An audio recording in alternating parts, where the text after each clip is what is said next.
The 93X Half-Ass Morning Show podcast is sponsored by Standard Heating and Air Conditioning. Don't wait for an AC breakdown this summer. Get a free in-home estimate with Standard Heating and Air Conditioning. Schedule your appointment today at standardheating.com. It's National Chili Dog Day. I think it's called a chili dog. It's a chili dog, Terry. Chili dogs on me, baby. Anybody for some chili dogs? Sucking on chili dogs outside the Tasty Free. Hey, that's going to make us first in line for chili dogs. Ladies and gentlemen, in just a few moments, we start our daily broadcast. Showtime. That's hardcore. I kind of miss when this used to scare you, this song. It still does. Oh, does it? Yeah.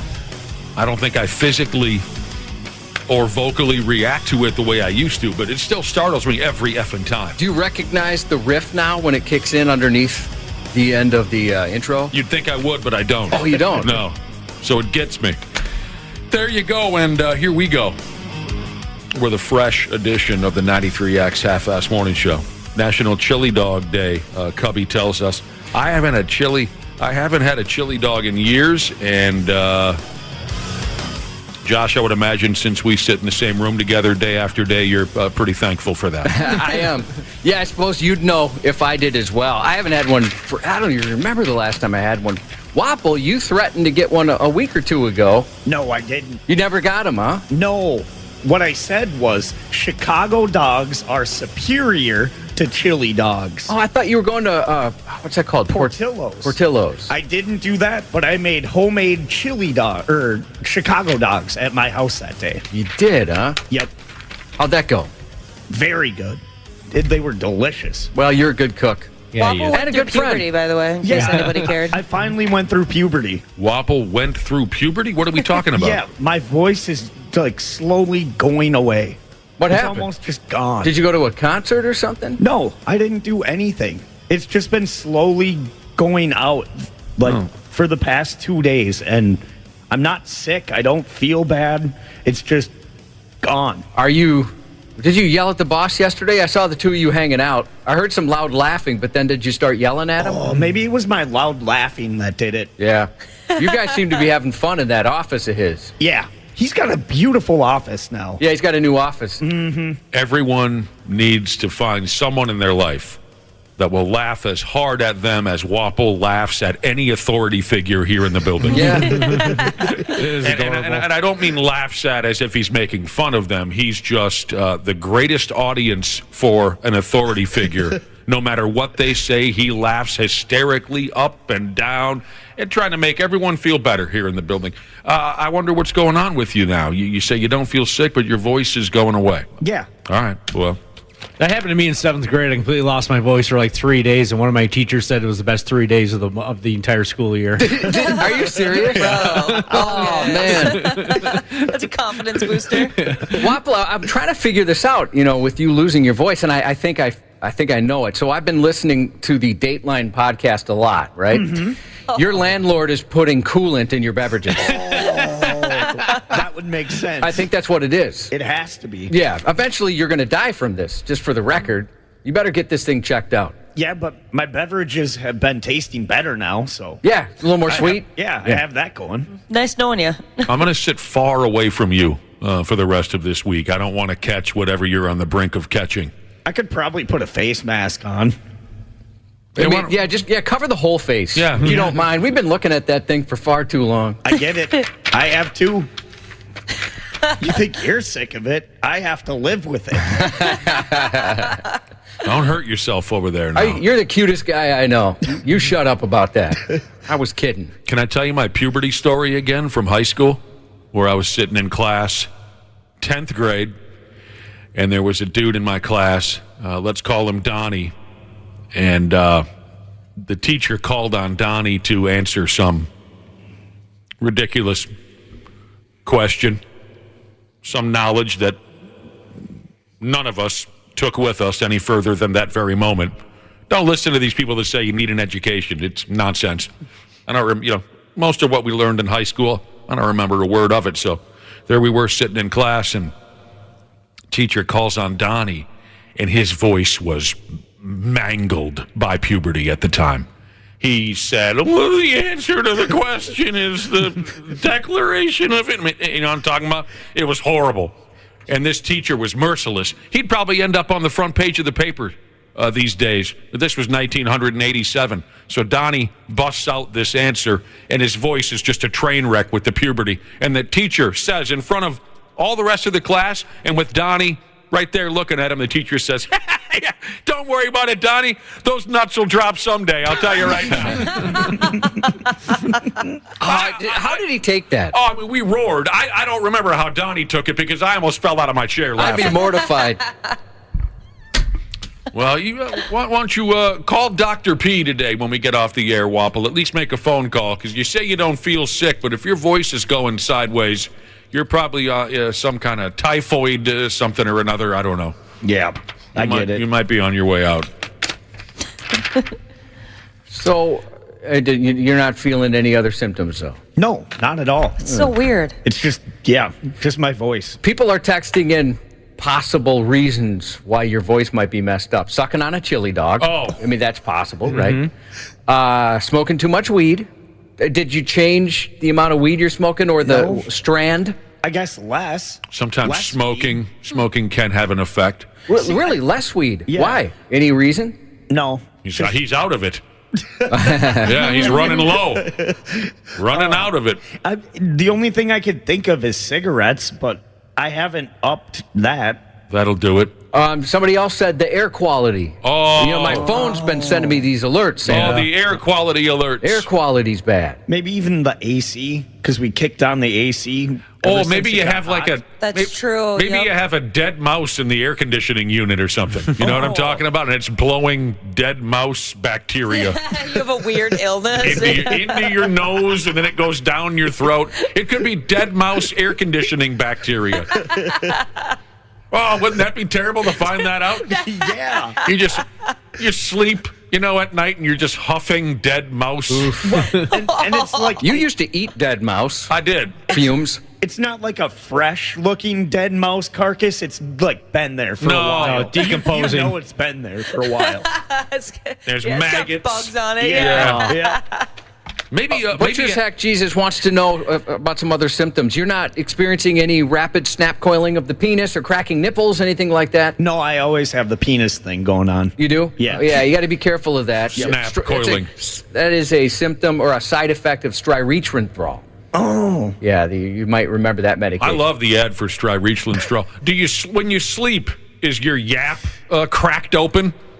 See, I don't think so. Maybe some kind of an insect crawled down your throat and is laying eggs in your voice box. But usually, if I sleep with my mouth open, then I get a sore throat, which I don't have that at all. So That's so weird. Not right now, you don't. But I've never been losing my voice and never had a sore throat, even if it's from going to a concert. For me, I lose it anytime we have an event where you're talking a lot. Like a booze cruise, something like that. I almost always lose my voice. I have a very weak, wimpy baby voice. Like it really can't handle any extra stress. your voice does give out. It does. If you talk too much, you often lose, like you just said. Did you just say this? You often lose your voice when we have our booze cruises because you just talk. I've gotten a kick out of that. We don't often spend too much time together at station events.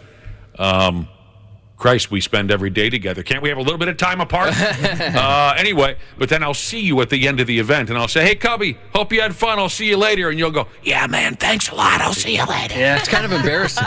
What happened to you? I've been talking so much. My voice is gone. Wapple, have you and your girlfriend / landlord gotten involved in face sitting? No. Nope.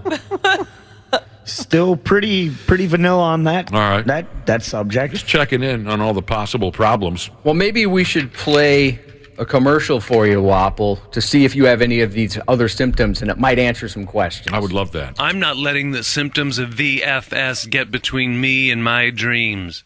I used to suffer from vague feelings of unease. Then I asked my doctors about striretrenthal. He said that with proper diet and exercise and striretrenthal, I could get back on track, doing the things I really want to do.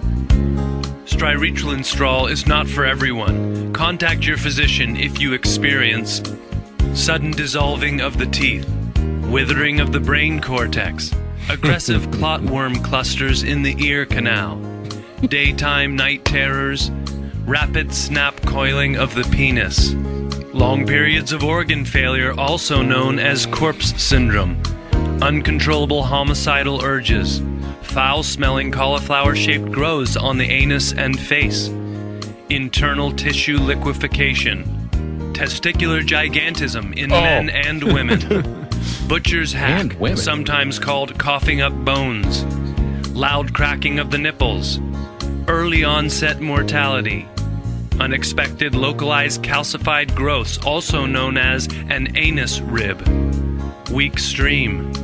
Nursing mothers should stop nursing so that they can take strireclinstrol without killing their child.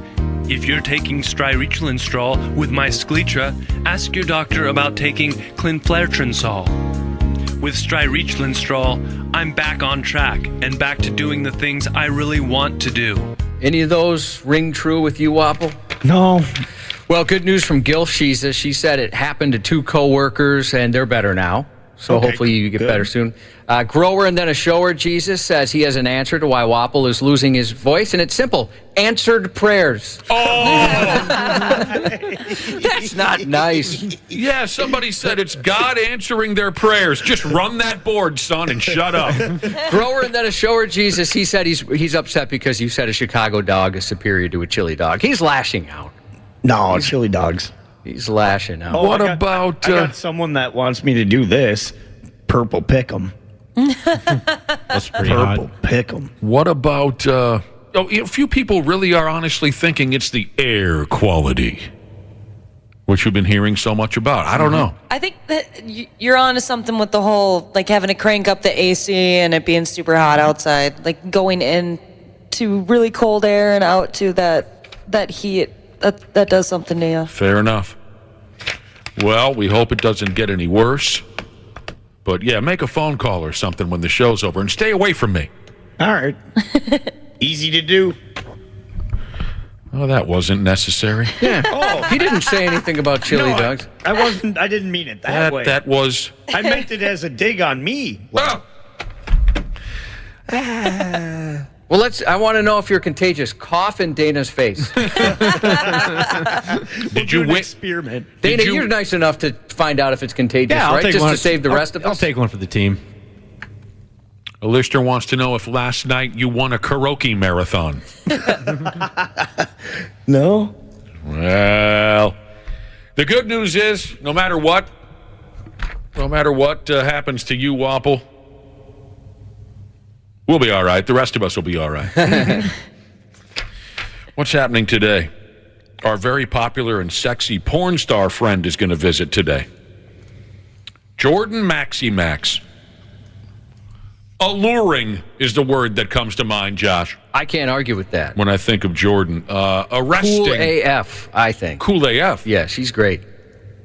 Beguiling.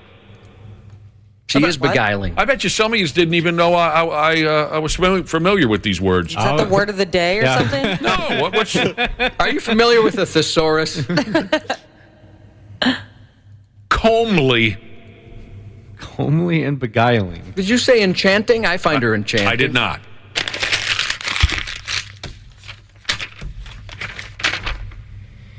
You think visually appealing? Visually appealing, I would say. Absolutely. Do you think anybody will go for this? Subway. God dang. Subway sandwiches. I haven't swung by one of those joints in a long time, and I'm a fan. I'm not even 24 hours. Well, I guess I'm about 24 hours from going to a Subway. Good for you. I have no excuse. I just went to one yesterday. There's nothing you could say to me right now that I haven't already said to myself. Did I say 24? I meant 12. Sorry, go ahead. About my lack of visits to my neighborhood Subway sandwich shop. It's gotten better, and I've always loved it. Mm-hmm. I like it even more now. Although I got something I need to say. What? There's a particular woman who is very intimidating who works at our Subway, to the point where I had shared with a fellow Eganite, hey, boy, I love going there, but I'm so intimidated by this person. And he's like, dude, I know exactly what you're talking about. And last night, she's the most pleasant I've ever seen her. And I thought I've won her over. Finally, after all these times, I won her over. I tip big. I always have a smile, everything. I've ordered in the way I know now she wants me to order. I do everything right, and she was in a great mood. And then a lady came in and was so rude and so, boisterous, not alluring, not beguiling, all those things that our porn star friend is. And then I realized that's why she's intimidating, because she's dealing with people like this. And her big gripe was there was onions on it, and her kid would not eat it. So instead of peeling them off, she came in to yell at this lady. And I thought, well, that ain't right. Come on. that was very short-lived, unfortunately, but I do get very intimidated from that particular person. You guys ever had that experience? Yeah. Where Also, I hate that customer. I do too. An experience where you're intimidated by Somebody, because they want you to go faster, or they want you to do a thing a certain way, or they just have a personality where you're like, I want to do anything in my power not to upset this person. I don't know that I've ever had that experience. I had to have. Take it easy over anytime I've ever been trained into a job, whoever's training me in usually intimidates me. there. I just want to do things right. Yeah, I've been in that situation where I worked at UPS for a short amount of time, and I was so excited. I loved it. And then, they track your progress, right? At least they did, 20 years ago, whatever it was. I'm assuming they still do, but they had a stopwatch, and they're finding out how fast I'm taking, unloading a truck. And I thought, I'm doing pretty well here. And I was getting half the packages out they wanted me to. I was shocked. I thought for sure, they're going to make me Employee of the Month pretty soon. That's humbling. They love the calves I'm showing in my shorts here. And so I realized I'm too much of a wimp for that job. Back to Wapple's voice real quick. I got a text from a guy who said his wife recently went through the same thing that you're going through right now, Wapple. You're slowly losing your voice, and you don't know why. He said for about 3 straight days, his wife's voice was getting weaker and weaker, and on the 3rd day, she said, I don't understand what's happening.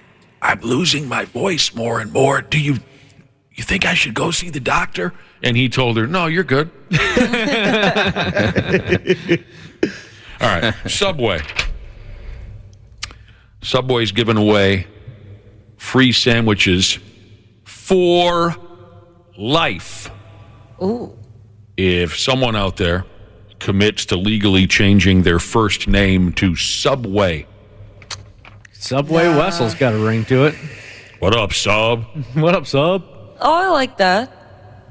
Subway. You have to legally change. If this is something you're willing to do, you can sign up for a chance to win at subwaynamechange.com. Don't start bothering them till August 1st. That's when you can get in line for this. So you have to change your name, but there's also a chance that you don't win. Well, yeah. No, you don't change your name and then enter the contest. You see what I'm saying? That would be a damn shame, wouldn't it? That's what I was saying. No, that would suck. That's not how it works. 25 Subways walking around. Yeah. One of them won. You would have really effed this up, Wapple, if I wouldn't have. You don't go out and change your name and then call Subway. That's what I thought it was. No, get a hold of them and tell them you're willing to do this, and then maybe they'll pick you to do this. That makes more sense. Guy walking around town named Subway, and he's still waiting on a call back from the sandwich shop. I don't know. I did everything they asked me to do. My grandparents are upset with me. They never called me back. All right. So, free sandwiches for life. Maybe you're wondering, what does that exactly mean? You'll get a 50. Oh my. Well, this sounds like a hell of a deal. Because sometimes the lifetime supply or this or that for life isn't as impressive as it sounds in your head. If you win, and of course you'll have to change your first name to Sub F Me Running Way, you'll get $50,000 worth of Subway gift cards. Dang. That's not enough for me.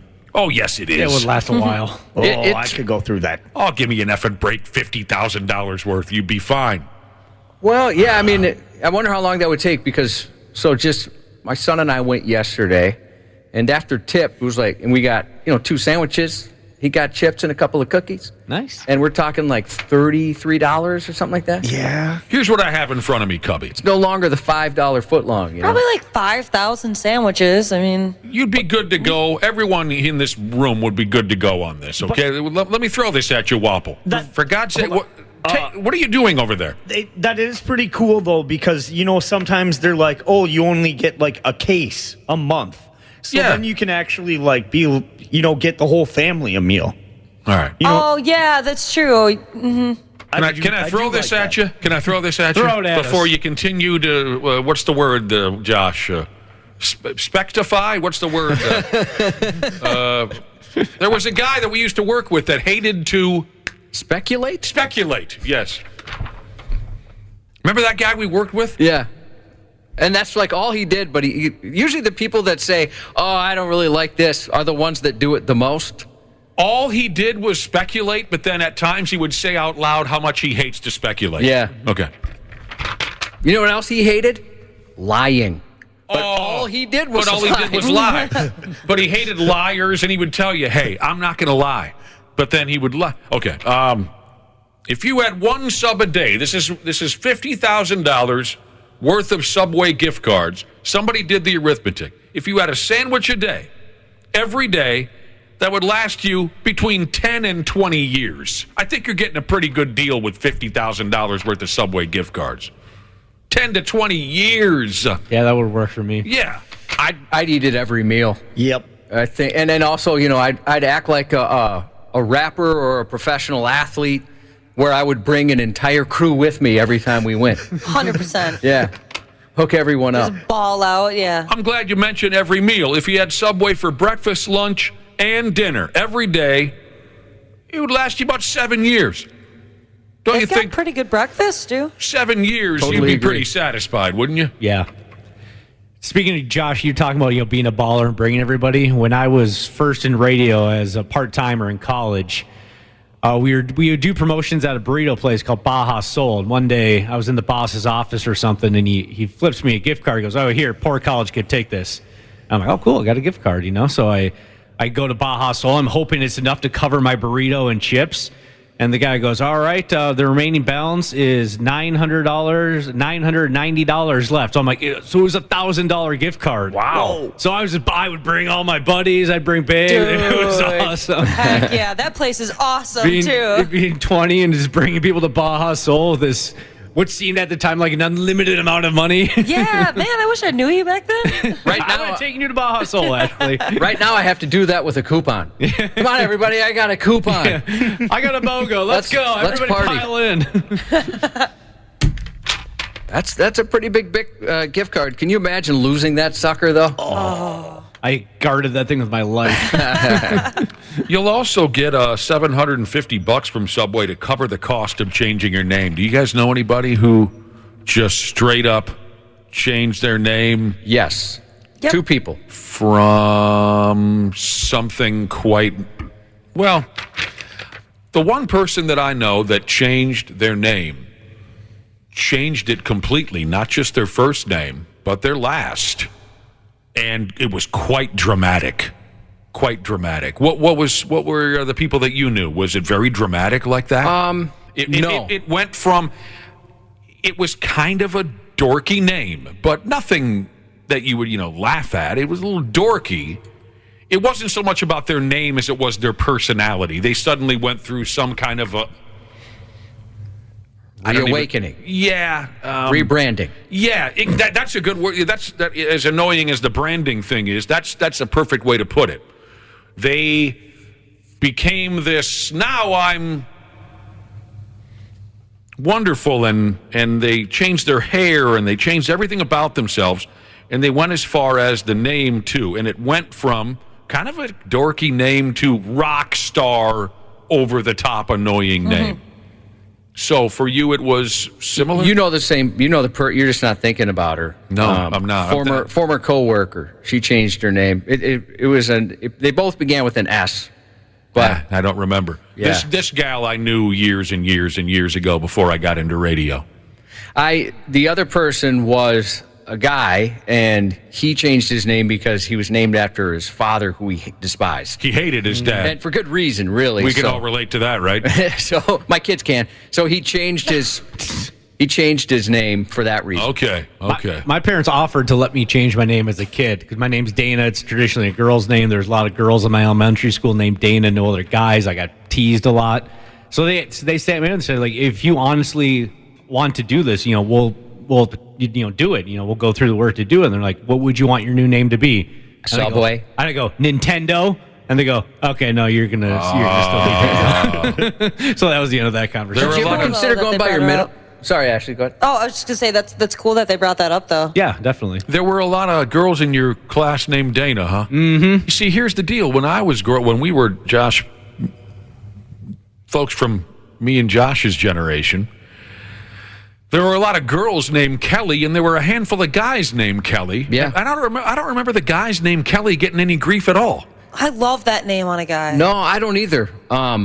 There was a Dana in my school. Yeah, that was a guy. A couple Danas in my school. We didn't have any. I never went to school with a girl Dana, but we did a guy, Nice. and he did get a lot of crap for that. Yeah, he did. I'm sure he But did. that's the first time I had ever known that there'd be a guy version of that. My high school football coaches, their first names were Kelly and Shannon, and they were two of the toughest son bitches I've ever met, and they didn't get any grief. Yeah, I mean, I knew a guy named Stacy growing up, and it happens. We should ask our adult film star friend Jordan Maxx if she knows anyone who's changed a name for any reason. Oh! I remember, though, thinking when this person that I know dramatically changed their first and last name, very, very, very different from what their parents dumped on them when they were babies. I remember thinking, okay, the first name, fine, but to change your last name, I thought that was pretty disrespectful to her family. Was it like a Dahmer or a Hitler? No, something like that. Where... Again, a little bit of a dorky name, just a little bit of a dorky name. That's all it was, huh? Not like everybody, all of a sudden your last name's Bin Laden, No. and then... Yeah, you'd want to change that. This person's first and last name, you've heard similar. You've heard very similar. Little dorky. That's the extent of it. That's as far as I would go with it. That's it. Just dorky. That's yes, funny that it meant that much. I remember thinking if I were her dad, I would be pissed. What's wrong with your family name? Yeah. But, whatever. Do what you got to do. Do what you got to do. Maybe he's not too mad because, chances are, especially with people around older generation, if you get married, your name doesn't matter anymore. So what's the point? All right. Yeah, meaning you'll probably change your last name? Yeah. Well, he's got no reason to be mad anymore. He's dead. Oh, man. Yeah. Unrelated, I sure hope. It was directly related. Oh, it was? It He was. changed his name to Dysoon? Michael Dysoon. Directly related. All right, we got to get going. Jordan Maxx going to be here later. You're a terrific crowd. A few minutes, we shall return on the Half-Assed Morning Show.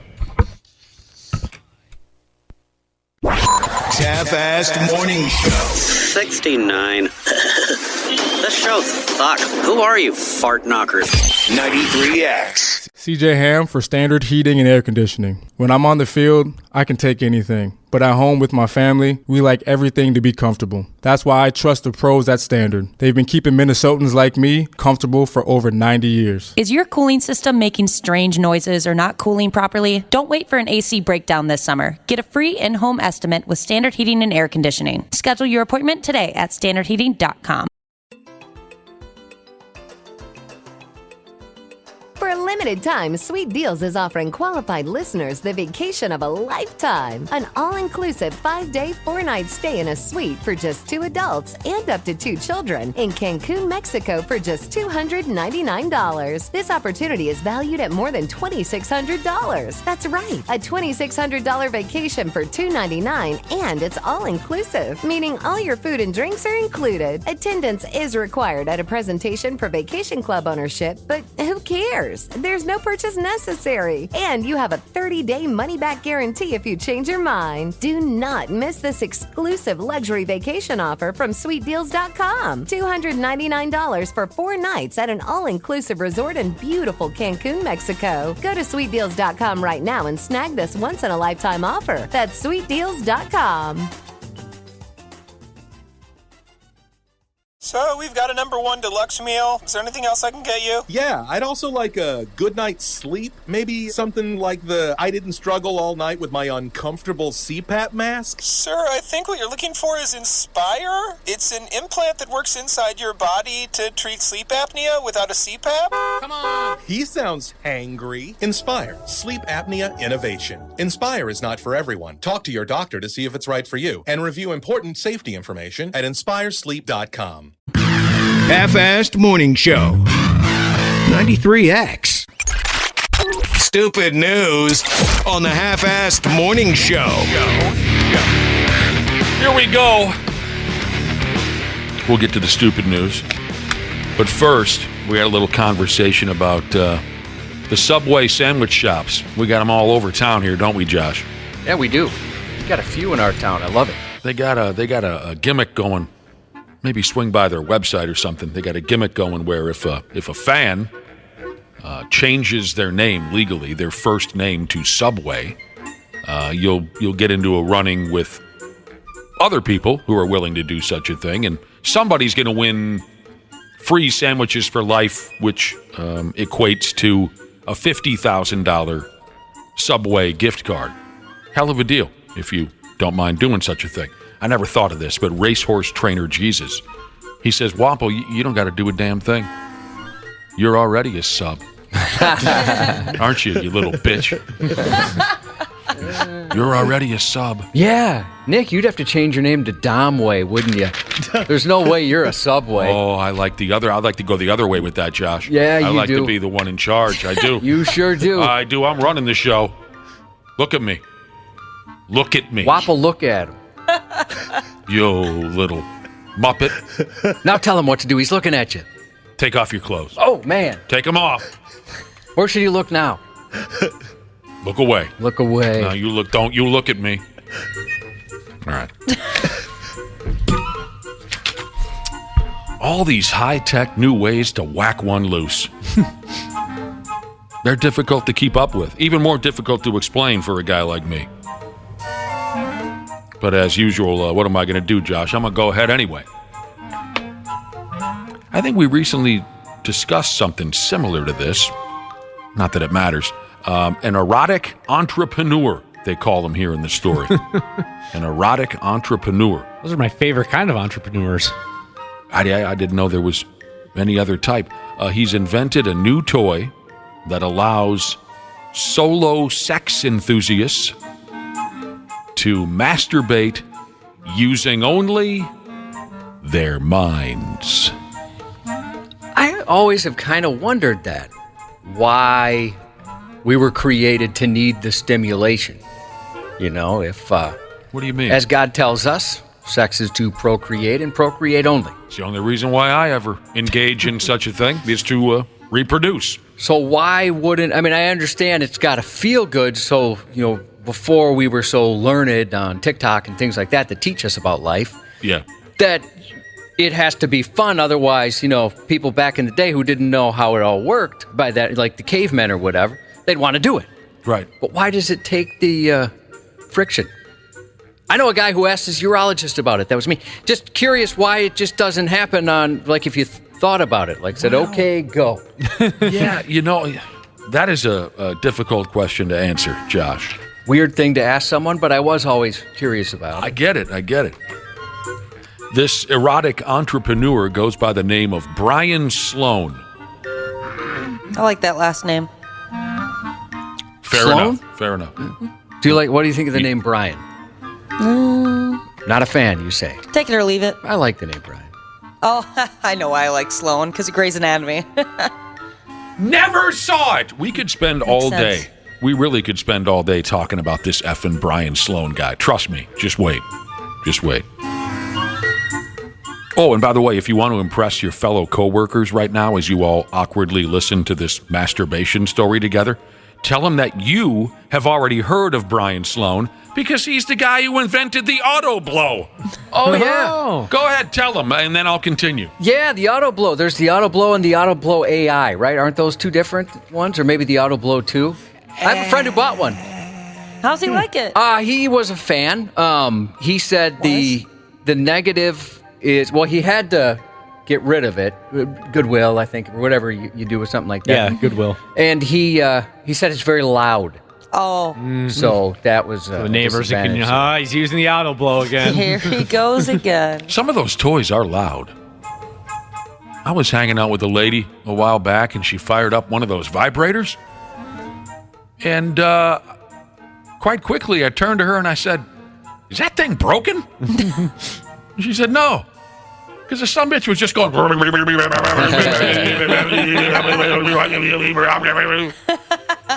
And then as the act progressed, it was. You know what I'm talking about? It was, did you drop a transmission in that thing? What happened? But a lot of them just they roar. I've never heard one in real life. I mean, just well, some of them you can barely hear, but some of them are built. It's like you're you got a pit pass at the NHRA, you know, and John Force is tuning up his Castrol GX, a Ford Mustang. Is that? I mean, does that mean it's more powerful? I don't know, but I've been around all types.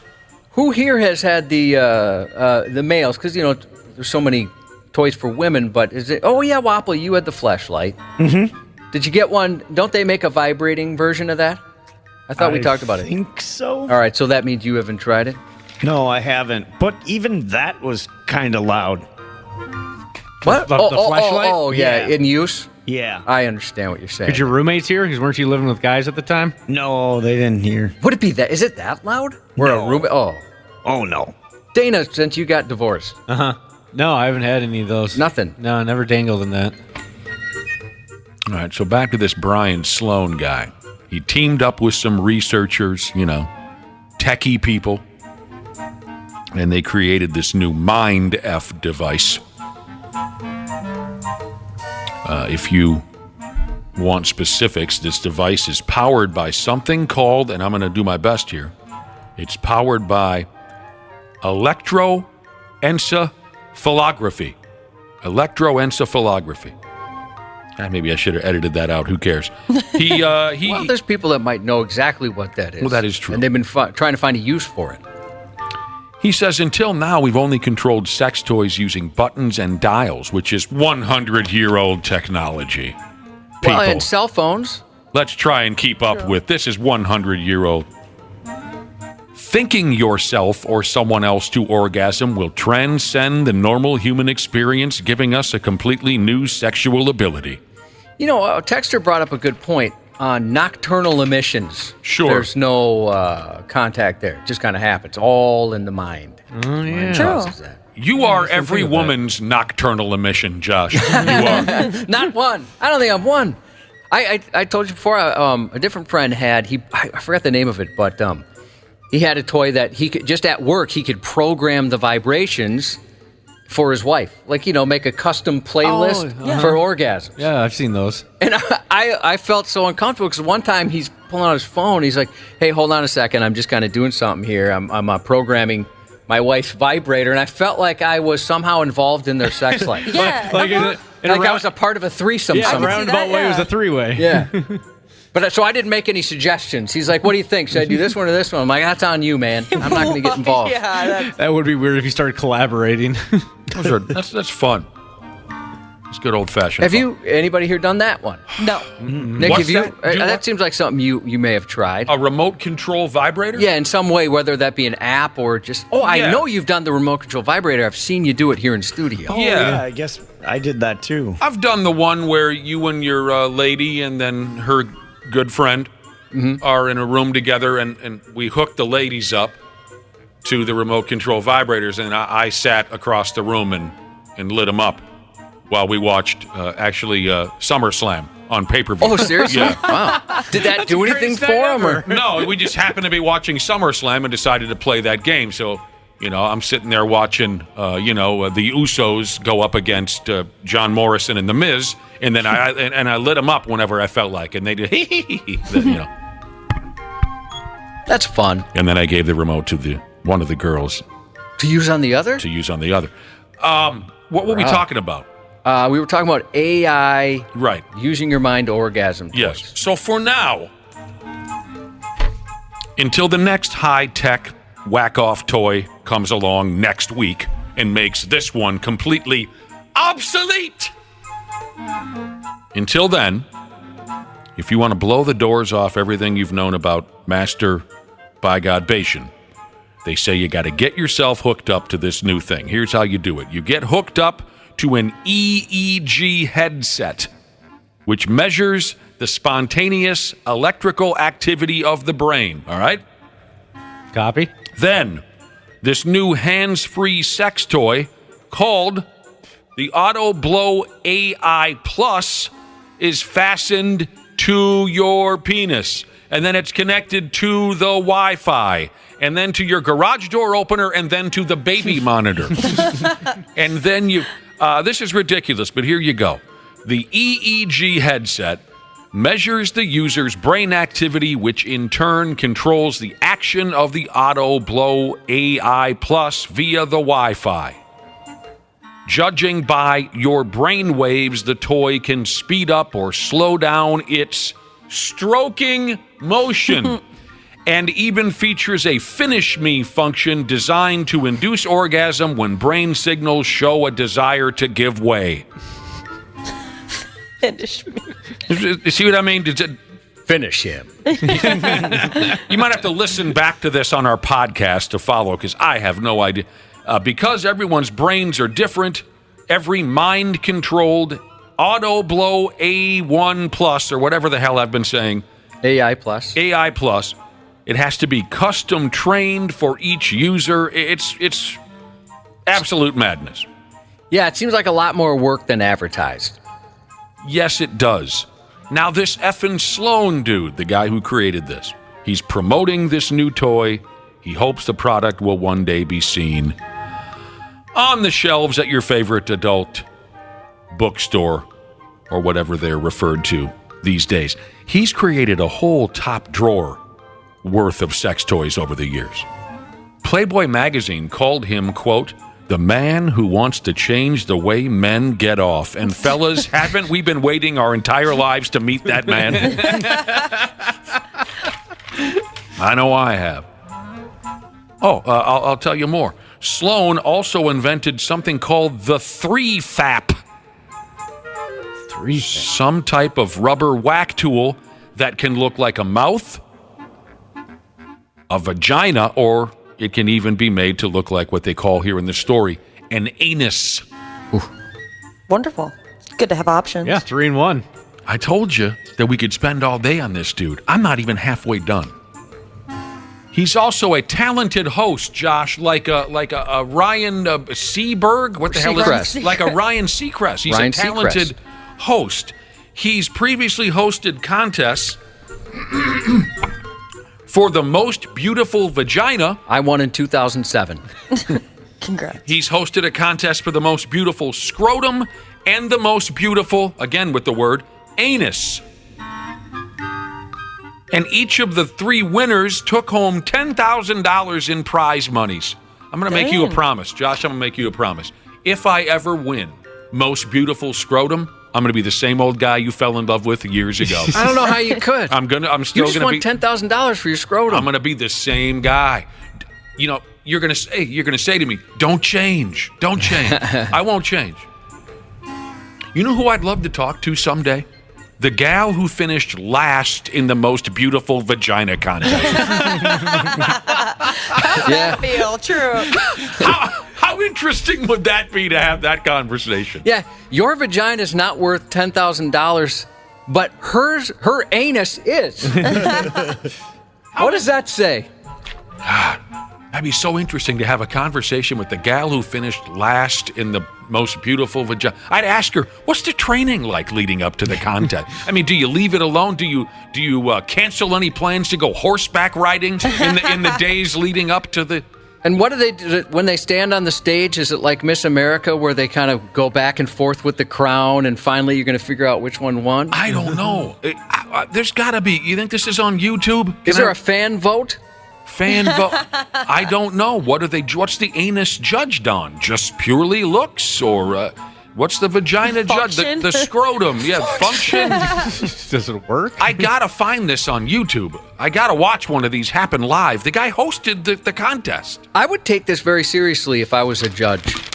Wouldn't you? I wouldn't look at this as a joke whatsoever. I'd want to really give it my all. Well, so would I, so I can get invited back the next year. Yeah. I'll skip the anus one. You guys can take that. All right. Thank you. No. I'd go to that. Just out of... I don't know what the word would be, so I'll start it over again. Just for a joke, I guess, because I can't think of the way a more grown-up person might say it. Just for a joke, you attend the most beautiful anus contest and you demand tickets in the back row. The second place finisher or the first runner-up is number 2. Yeah, maybe you'd have to refer to it. Maybe you'd prefer to be a few rows back. You know what I mean? By the way, I realized when I said I would leave the anus one out, I left the scrotum one on the table. Yeah, you did. I'll be there. Yeah, you check that out. Unbelievable what's going on these days. What makes for a good scrotum, even? Well, Nick's got that thickness. Well, and I think that'll put him ahead of the rest. Yeah, it's most beautiful, So it sounds like we're strictly going with aesthetics. You said what makes for a good scrotum? Yeah, good-looking scrotum. Oh, good-looking, you said. Yeah, to win that beauty pageant for the scrotum. I don't know. I haven't seen too many. I got to watch this on, what do you call this I'm looking at here? The computer? Internet. Yeah, I got to watch this, and then I can get back to you. But Josh isn't kidding. If thickness, toughness of the scrotum comes into play, I'm moving on to at least the semifinals. I am. I got a ball bag like a damn. I think Josh said it's like an old catcher's mitt. Yeah, it's like the leather pouch Indiana Jones carries around the jewel. Yeah, it's true. I don't know why. It is a jewel pouch. I don't know why. Texas Carpenter checked in and said his buddy Nick finished second in the best vagina contest.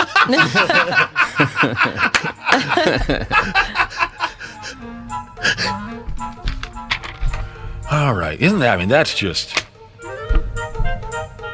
Where are we going next with all this? We've been jaw-jacking here and there about the heat. Not only here in town, but damn near everywhere. It's just hot.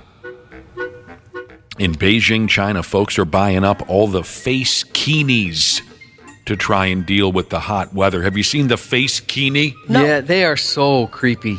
It's just like a full-on ski mask. You're going to go ahead and rob a liquor store. But some of them have faces on them, though. Oh, I didn't see any with faces on. Yeah, like makeup and everything. Oh, I missed that. The one I saw just looked like you're going to rob a Blockbuster video.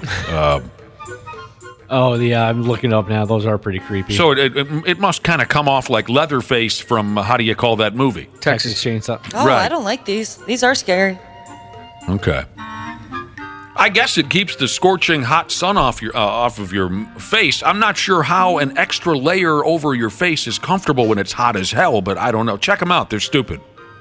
And the one that I looked at is black. That attracts the sun, does it not? No? Yeah, that's the word. That's what I always hear. You don't wear a black T-shirt when you're out in the sun. Yeah. I've got a buddy who likes to rock the, what do you call it, like a neck fan in the summertime. Dude, those are sweet. Yeah.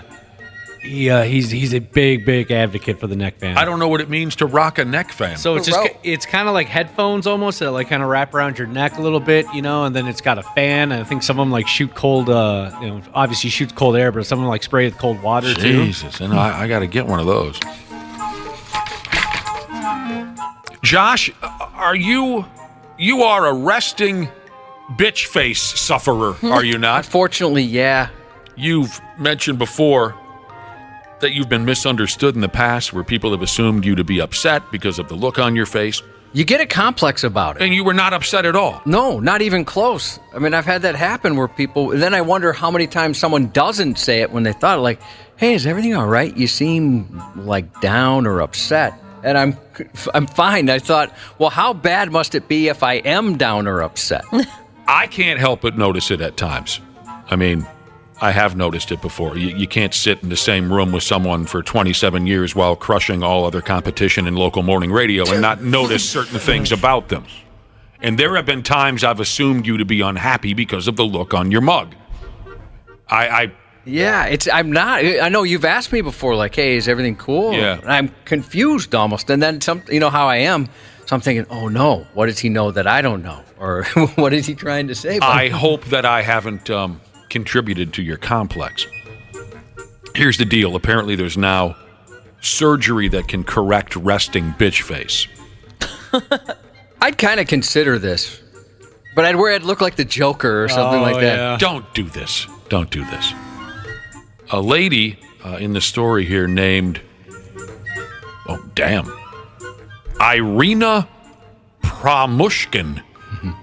She says here she got surgery to rest, not to rest. She got surgery to fix her resting bitch face. She's so happy with the results. You can tell by the look on her face, where before, I guess she always looked pissed. You know, here's the negative part about it. You get this permanent smile. You're not going to be taken seriously when you're trying to be firm with someone like your kid or something like that. There's a downside. I'm very confused because you're yelling at me, yet you're smiling at the same time. Right. This Irina, whatever the hell, she suffered from a perma-frown.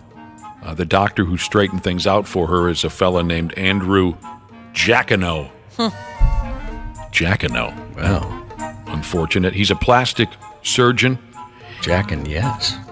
He dumped a lip lift procedure on Irina, supposedly curing her of her resting bitch face problems. She says the corners of her lips were always facing down. Now I have a perfect pout. You know, the only thing is, I'm assuming you looked at these side-by-sides. I did. I couldn't tell if this is surgery or somebody's on purpose not smiling and then they're smiling. Yeah.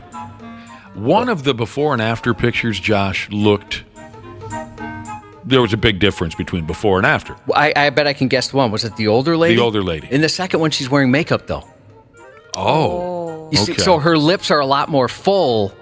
It appear that way. For God's sake, I never noticed that. You see what I'm saying? Yes, I do. So, and I'm not, maybe this guy, I'll take their word for it, this is legit, but you also could just smile and make the same difference. I didn't notice that the first time around. That's a great point. The other picture, the younger lady, the pretty younger lady, okay, not that one. There's another one. The one down. Oh, her? Yeah.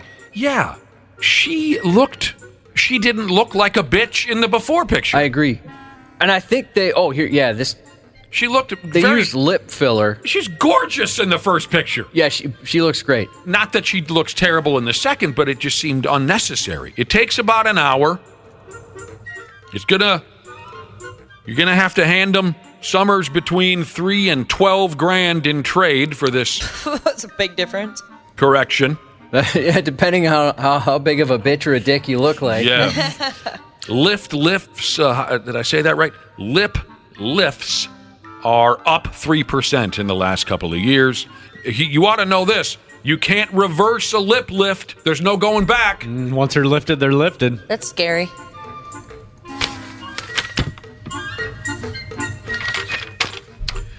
But, whatever makes you happy. Or whatever, I guess, makes you appear to be happy. You know, I'll tell you what. Maybe I'll just go in for one of those, the private part largenings. Oh. And then I'll have a permanent smile on my face. It'd be kind of like a 2-for-1. Exactly. Oh, someone has texted in who has possibly found a website or a video on this prettiest vagina contest that we were talking about, the most beautiful vagina contest. Oh. This listener says there are 560 vaginas to go through, and don't get cute with that, to look at, to sift through. That's way more contestant than I ever would have guessed. Yeah, at that point, are you just burnt out on vagina? Oh, I've been Just burnt not out. the same? That can happen. Looking at 500 of them? I've had enough of them, Ashley. I have. Friggin' stupid vaginas. 506. There were 560 competitors, I guess, is what they're telling me that were in the running for most beautiful vagina. Yeah, I would assume there'd be like maybe 2 people that showed up for that. That's Yeah. pretty impressive. I bet. Don't you think that the lightest attended contest was the most beautiful anus? Yeah, probably. You know, I got shamed when I got my colonoscopy. I groomed. Sure you did. And a buddy of mine, he shamed me for it. Well, it's because he's got a big, tangled, dirty mess down there, and it makes him crabby. I think that maybe there's something there. He's disgusting. Yeah, he shamed me. Next time you see him, tell him that I said he's disgusting. Well, I will. And sometimes he listens, so I hope he hears this because he won't take it from me, but it'll make a difference. Is he one of these guys that's too manly to groom in the first place? Well, to be fair, he was. I shaved, right? Like all the way down. And so that's what he mostly had a problem with. And I will admit, it was uncomfortable when everything returned to normal. Oh, yeah, I bet. But sure. I thought, I figured I'm doing him a favor, you know? Doing the doctor a favor, making it easier. Yeah. I always just assume in situations like that no matter what I present to the doctor's seen worse. So I'm sure that's the case. I feel like I'm okay. Your doctor has always seen worse. Hang on a second. You got out the shaving cream and the razor and everything? Yes, I did. Not just the lawnmower 5000? Oh, no, now you're jumping on his side. Please don't cancel me. No. You guys are going to get me canceled. I'm not jumping on either side, but... I'm just glad you're safe. Coming back in was uncomfortable. I wouldn't Very uncomfortable. I wouldn't think to go that far with the shaving cream and everything. Well, I didn't want to use my the head trimmer, you know, and now all I do is... Now I just bick my head. I understand. So that's what I had. But God, what did you just put yourself in the what's that position? You had to put the American taxpayer. That position. I see where you're going with that. I'm picturing you in the I had it and I lost it. Pile driver. You're in the pile driver position. Well, not to get too descriptive. And with a mirror on the ceiling or something, and the shaving cream and how did you? I sat on the toilet. It was right here at work. You guys never. That's what that hair was. Yeah. You sat on the toilet. Yeah, in your bathroom, Ash. What a process. That was very nice of you to do it in the women's bathroom so that me, Nick, and Wapple didn't have to see it. Well, there's like 5 girls that work here, and there's a bunch of dudes. So I mean, why not? You're safe. I'll tell you. So I did. Did I have to bleach it? No. But I thought, why not just go all the way and make it real pretty for the guy? Yeah, while you're back there. I didn't want him to, I'm always worried they're going to go to the lunchroom and be like, you would not believe Mr. Amazon beehole that I just dealt. Sure. I get where you were going with that. Although maybe he thought, boy, this guy really went for it. What's his problem? And your buddy that shamed you, he's a prick. After you got done with the procedure, the doc say, "Oh, and one other thing, I highly suggest entering the prettiest anus contest." I hope you don't mind, but I made a submission in your behalf. While you're a little woozy, you agreed to it. Back to something you mentioned there, Josh. I would be also nervous that I did too good, like it was too clean, because whenever I have a pap smear and I know I have one, I don't groom the day of, because I'm afraid they're going to be like, oh, look at her, Mrs. Tryhard over here. A couple people said... Are you going to a photo shoot after this or something? Yeah, A couple of people nared it.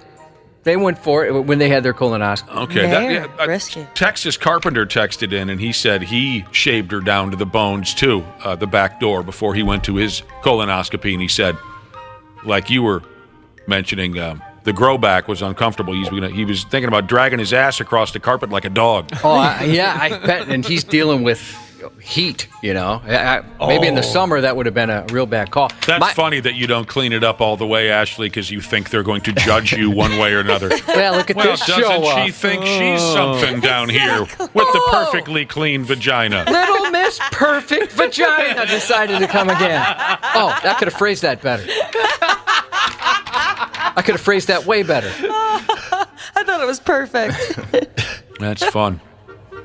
All right, finally, a douchebag from South Carolina has been locked up. He got arrested last night for blasting a woman in her face with a box of cooked rice. You know, it's sometimes we hear these stories and you think, God, I'm embarrassed by what someone threw at me. I got to give my stepdaughter credit. She this was maybe third grade. No, actually, it was maybe first grade. She was younger than that. And some kid threw a Cheeto at her face, right? And so she just ate it and said, free Cheeto. She just took it in stride. It was no big deal whatsoever. That's the way to do it. I like that mindset. But yeah, wouldn't you be like, so what did somebody throw at you? I'd rather say a battle axe than something embarrassing. Rice. Go-gurt? It was Go-gurt. It was a Go-gurt. You want to know the name of the guy who threw rice at a woman and hit her in the face with it? You want to know his name? I do. I'd love to tell you his name. His name? James. What do you think so far? I like James. That's a solid name. That was my father's name. First name, James. Last name? Encarnacion!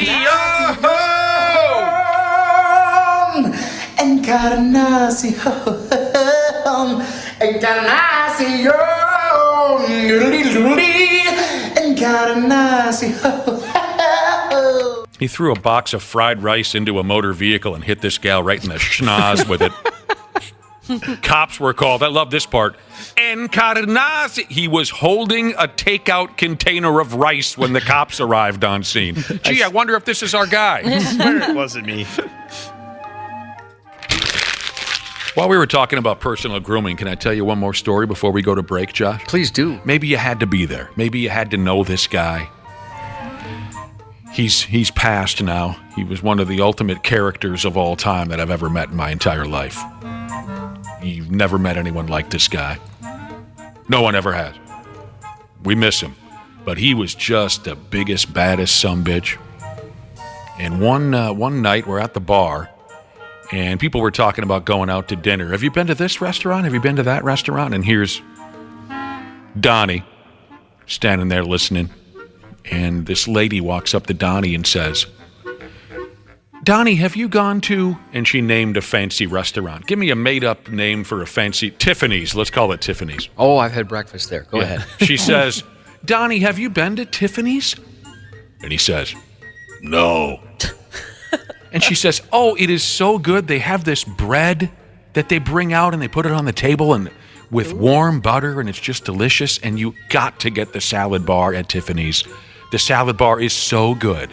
And they have radishes, and I need dressing. You want, and then the main course. Oh, I got a steak there, and it was the size of it was so delicious.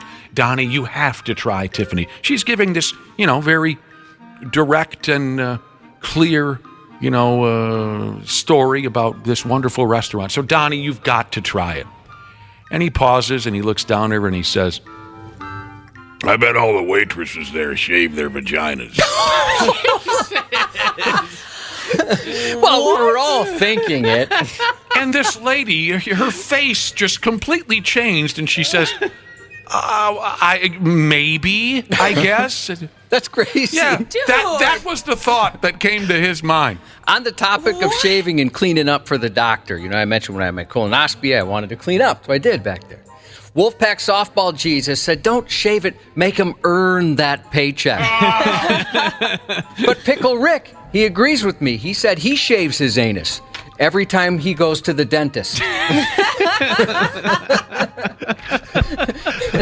On that note, we'll take a break. We'll come back with sports. Sports on the 93X Half-Assed Morning Show. Next on our Hot Summer Mike Store, Mikal Bridges. He discussed his teammate Ben Simmons. Hear what he had to say. I think he just feels that he has a lot of friends and we all with him. And Next time I will make sure to have a bleep button there. That was Mikal Bridges on Paul George's podcast. Now, we had the beeps there for you, but when they originally aired that story on some wacky-ass NBA television program, they missed the beeps. Yeah, ESPN. Was that on ESPN? Yeah. That is, we've been so close to having that happen here before. Yeah. Where, you cut up all the audio, you get it, you're taking an hour and a half podcast, bringing it down to 30-some seconds in different clips. And sometimes you forget, oh man, there is an F word in there. Yep. They completely missed. I don't think we've ever we've aired bad words by accident before, but that was just grabbing something without being able to pre-listen. Yeah. Right. I don't think we've ever missed a bleep. Yeah, we've come close. Yeah. Where it was like a last-second one. So it was funny when that happened. I empathized, going, man, we've been almost there plenty of times. But obviously on ESPN, it's a much bigger scale. Yeah, it can be iffy. It can be iffy. You got to get those bleeps or beeps, whatever, in there. They forgot all about it on that program yesterday. Everyone sounded like they're having a good time with it. I got to get going here. Got a text message I'd like to share with you first. Golden Light. Well, here it is.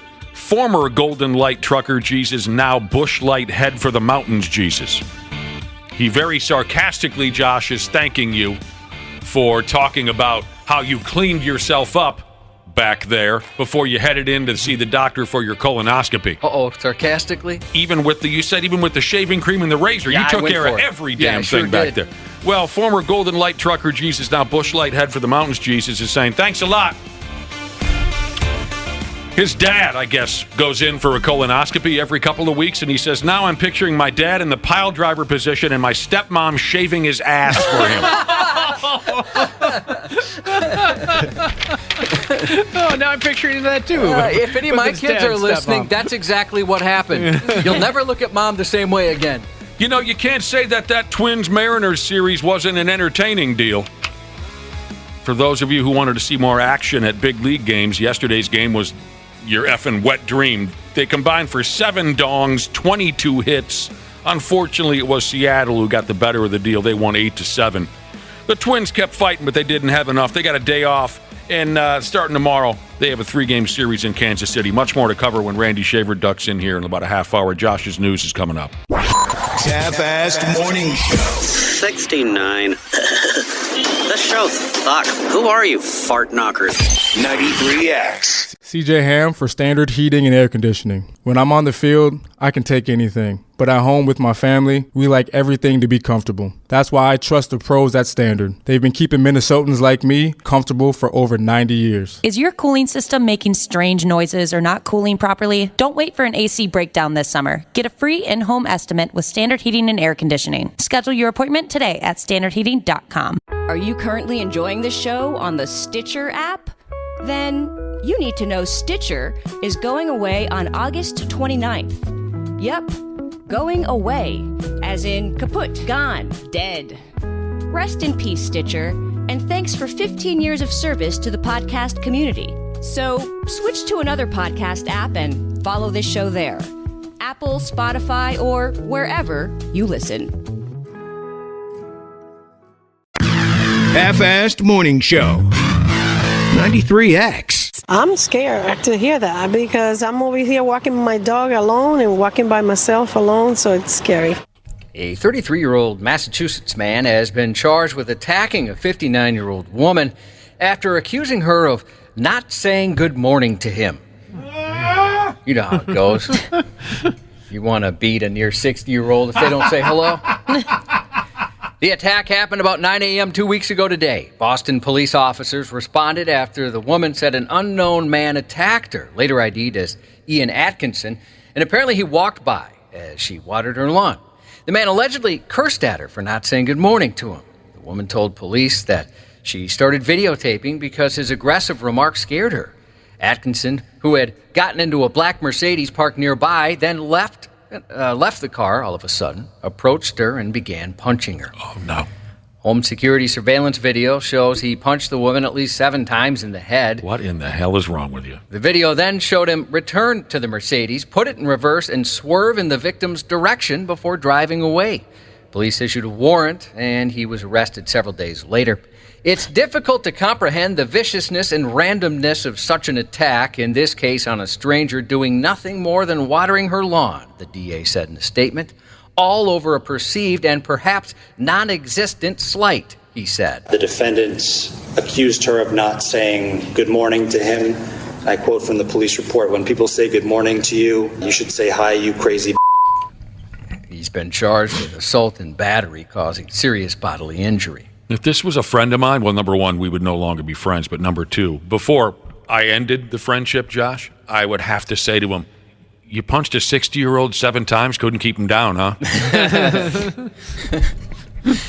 She didn't say good morning back to him. At least he didn't think she did. How about that? Good God. Some sad news as Irish singer Sinead O'Connor has died at the age of 56. It's with great sadness we announce the passing of our beloved Sinead. Her family and friends are devastated and have requested privacy at this very difficult time, the singer's family said in a statement. Her death comes after her 17-year-old son, Shane O'Connor, died of an apparent suicide last year. Oh, dude. The artist rose to fame with her 1990 rendition of the Prince song Nothing Compares to You, which hit number 1 on the Billboard Hot 100 that same year. A cause of death was not given. I'll be damned. That sounds too young to go. Pretty sad. Yeah, only 56. A motorist got out of her car naked and started firing a gun into the air Tuesday at a major Bay Area span. According to the California Highway Patrol, there was a report of a reckless driver on the interstate about 4:40 p.m.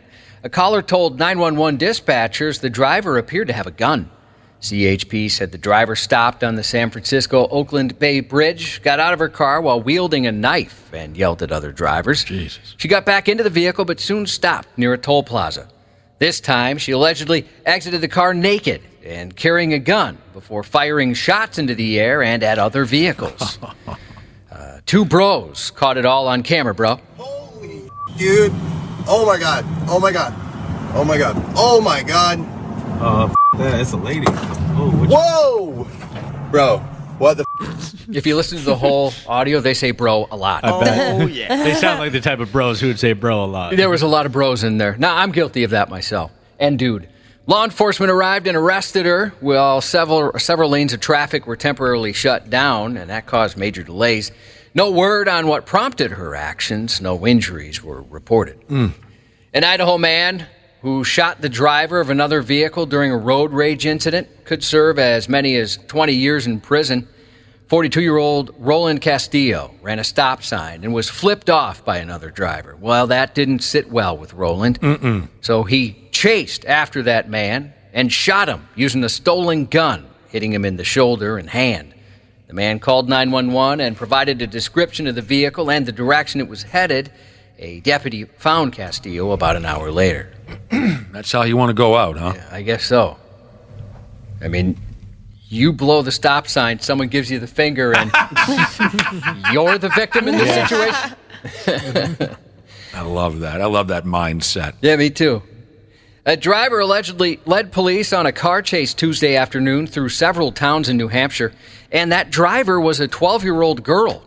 Dashcam video taken by another driver trailing just behind the chase shows a white Chevy pickup truck followed by several police officers. I just really stayed behind, and I really could see the pickup truck all over the place where it was a little scary. Officials said the 12-year-old girl was behind the wheel of her father's truck. The driver who took the video said at several points the pickup swerved off the road and into the oncoming traffic lane. At one point I saw a pedestrian. My heart skipped. I'm like, this truck, I don't know what's wrong with the driver, but it was everywhere. Eventually, a spike strip deflated the truck's tires. The girl ran into some nearby woods but was quickly taken into custody. Police said the chase lasted about 30 minutes, and they're grateful no one was hurt. What's her problem? I don't know. They didn't say what was going on there. I imagine Dad's pretty pumped, huh? Yeah, that's probably a phone call he wasn't excited about. Some sad news as a man drowned after deputies said he ran from them as they were serving a warrant. The problem is the warrant was for somebody else, and apparently he didn't know that. The Greenville County Sheriff's Office in South Carolina said officers went to a home to serve a warrant Sunday afternoon for someone who failed to appear in court.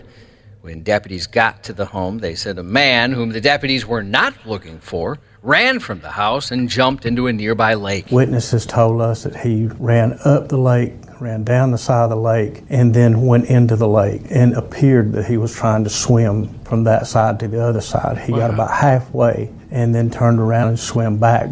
They jumped in to help rescue the man, but were unable to find him. Sadly, a dive team later found him deceased. The 38-year-old's cause of death was ruled as accidental from freshwater drowning. For Pete's sake. It's messed up. A Georgia woman's behind bars after she allegedly attacked a store manager attempting to retrieve stolen items. It was Saturday when Richmond County deputies responded to a call at the Family Dollar on Old McDuffie Road. The sheriff's office said an assistant store manager told deputies a woman with a gun attacked her. According to deputies, the woman, later identified as 34-year-old LaShonda Lynch, went inside the store and bought a box of graham crackers and took the bag containing the crackers and began to shoplift. She reportedly went through the food aisle, placing items in her bag. The manager told deputies after she realized Lynch was shoplifting, she tried to stop her from walking out of the store, asking to see the receipt. Richmond County officials said when Lynch refused to show her receipt because she didn't have one, she tried walking out the door. The manager grabbed the bag from her. Deputies said Lynch then began chasing the manager around the store, knocking items off the shelf, swinging, pushing, and pulling to try and get the stolen items back. My damn. She reportedly followed the manager behind the counter, still trying to get the bag, but the manager refused. Moments later, authorities said the manager was able to stop Lynch from taking the stolen items, but did give her the box of crackers. After all, she paid for them. She left the store at that point. According to the Richmond County Sheriff's Office, less than a minute later, Lynch walked back into the business, this time with a gun. She walked behind the cash register and tried to take the bag of items again, saying to the manager, "You want to die about it?" Officials were able to track down Lynch, said, "That's a pretty cool line," and then made the arrest. You want to die about it? The Lauderdale County, Alabama Sheriff's Office said a man was arrested Saturday after a traffic stop led to deputies making an interesting discovery: methamphetamine inside the man's hamburger. Following a traffic stop, deputies determined Timothy Nolan, the driver, had a revoked license, so the vehicle was impounded per regular policy. During a search, Nolan told deputies he was hungry. All he wanted was to eat his hamburger. I just want to eat my totally normal hamburger. But when they checked the burger, they found more than an all-beef patty on a toasted bun. Unfortunately, the burger contained more than lettuce and pickles, the department said on social media. Deputies retrieved a small bag of methamphetamine as well, they said. I don't know what it is, but I can't stop eating these burgers, and I've been awake for 3 days. Meth burger or meth burger with cheese, Josh, if you're ordering? With cheese. Yeah. Mm-hmm. The sheriff's office said after they found the drugs, Nolan was arrested. He really wanted to eat the damn thing, though. Huh? I get he probably figured, well, I'm going to get in some trouble. Might as well get some meth going here. Might as well go out high as a giraffe's ass. A large amount of marijuana washed up on Neptune Beach in Florida over the weekend, like a lot. Neptune Beach police officer said the marijuana washed ashore near Florida Boulevard on Saturday. A large quantity likely broke open at sea and separated before coming ashore. Before anyone starts thinking about coming out and turning this discovery into your own treasure hunt, we would advise against it, the department said on Facebook. Police said the marijuana quickly began to degrade and rot after it floated in the ocean for some time. Officers and members of the Public Works team worked to clean the marijuana off the beach. A lot of the headlines to this story mentioned high tide and seaweed.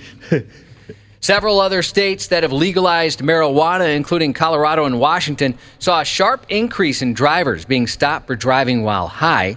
And with legalization less than a week away in Minnesota, officials are preparing for something similar. We're really concerned about people going from recreational use in their home or a private setting and then getting onto our roadways and operating a motor vehicle. So that's going to be our biggest challenge, is to educate officers and then act on those signs of impairment. Law enforcement officials announced their campaign Driving High is a DUI in St. Paul Tuesday afternoon. They drew several parallels to those who drive while drunk. If troopers encounter a vehicle and it smells like the occupants have been smoking marijuana, you can bet that trooper is going to be looking further into that situation to see if there's a violation. This is similar to the laws around alcohol. You can't have an open bottle of alcohol in your vehicle or drink while you are driving or riding in that vehicle. The same is true with marijuana and cannabis. The patrol said drug-impaired driving has already been on the rise. Drug driving accounts for just under 7,000 DWI incidents from the period of 2012 to 2016, compared to just under 16,000 incidents in 2017 to 2021, they said. Drug driving. I think that's the first time I've heard that, Cubby. I hadn't heard that either, yeah. Friggin' reefer addicts. It's always a problem with them. They say they've seen a 127% increase. Today on Netflix, The Witcher, Season 3, Volume 2, which sadly marks the final episodes for Henry Cavill. Man, it sounds like a serious program. I enjoy it. I haven't started Season 3 yet, but I do like it. The fourth season has Liam Hemsworth taking over Cavill's role. Also on Netflix today, Paradise. A man sees the dark side of the time-manipulating biotech company he works for when a crushing debt forces his wife to give up decades of her life. On Peacock, the season 1 premiere of Twisted Metal. Based on the video game franchise, a motor-mouthed outsider faces savage marauders and other dangers of the open road as he delivers a mysterious package across a post-apocalyptic wasteland. The series stars Anthony Mackie, Will Arnett, and Thomas Hayden Church. Absolutely loved that game. That was fun. It was so cool. Take it easy over there. I never played it, but it looked really cool. Yeah, it was like a deathmatch game, and you just blew up your friends' cars. Oh, it was sweet. So cool. I've seen some very positive and very negative reviews for this, but I can't wait to watch it. I can't. It's on the cock. Also on Peacock today, the 7th premiere of The Prudes. Then on Max, the season 4 premiere of Harley Quinn. Part owner of the Minnesota Timberwolves, who let J-Lo slip through his fingers. A-Rod, Alex Rodriguez, 48 to date. Bridesmaids and former member of Saturday Night Live, who now stars in the Apple TV Plus show Loot, Maya Rudolph, is 51. Paul Michael Levesque, a.k.a. Hunter Hearst Helmsley, a.k.a. Triple H of the WWE, 54 today. Comedian Bill Engvall, the part of the Blue Comedy Tour, he's 66. Was he the guy that did all the drinking? You know, I'm sorry, I know the name. With the mixed drink in his hand on the stage? I don't think so. I couldn't. Whoever that guy was, I couldn't stand him. You didn't like the other guy? No. I know Jeff Foxworthy very well. I like Jeff Foxworthy. Yeah, I think he's great. And I like Larry the Cable Guy, the guy with the drink in his hand. I didn't like him. Maybe that's him, Bill Engvall. I'm not. No, Bill Engvall's the other guy. With the goatee, the white goatee. Aren't you guys glad I brought it up? And I'm sure he appreciates on his birthday being called the other guy. Happy 25th to Squash from your pal Dead Yeti Jesus. Column jockey Messiah Jesus, he checked in. He wanted to say happy birthday to his lovely bride. It ain't Journey without Steve Perry, Jesus. And he said he knows it's become cliche to say someone outpunted their coverage, but she absolutely did. And that's 93X News. I know you went to the Taylor Swift concert. How was it? Yeah, well, I was disappointed that she doesn't talk before or after her shows because she has to save her voice for the 44 songs that she sings. So I was a little butthurt I didn't get to hand her one of the bracelets I made for her. You made her a bracelet? Yeah, if you're up on Taylor Swift concerts, there are friendship bracelets, and I received a bunch of them being there, but I wanted to give Taylor Swift one with my number on it. Your number's in 87 or your phone number? You know which one. She doesn't meet anybody, or at least she didn't want to meet me, so I took it personal. Hey, look, I'm not trying to be a total deck here, Josh. You know, tell them I'm not trying to be a deck. You never try and be a deck. But when can we stop pretending that Travis Kelce and his brother are interesting? He needs to stay the heck away from Taylor Swift. I think his brother, Jason Kelce, I think he comes across like a good guy. Travis, I hear what you're saying. When can we stop pretending that these guys are... Travis Kelce tried to give his number to Taylor Swift. She didn't care. I don't... so what? It's weird how big of a story that became, though. Dana, have you ever tried to give your number to, like, Bruce Springsteen or some of these people that you worship? No, I tweeted to Anna Kendrick. Like, hey, want to go out sometime? You know, like, but no. She did not respond? No traction on that. That's a bummer. But they say always shoot your shot. Yeah, give it a shot. Anybody want some motivation to quit drinking? Just listen to Randy Shaver right now. Oh, is he hurting? On the program. He went out and hit her hard last night, I bet, out there in San Diego. How you feeling, Randy? Oh, not at all. I am just completely fine. No issues. You in a lot of pain, huh? No. That's what I heard. You doing all right? I am so much past that. I don't do that anymore, Nick. Well, it's 5:40 in the morning out there in San Diego. Randy's visiting a friend in San Diego. It's former local newscaster Paul Ragers. How do you say his name? Paul Majors. Randy's visiting Paul Majors.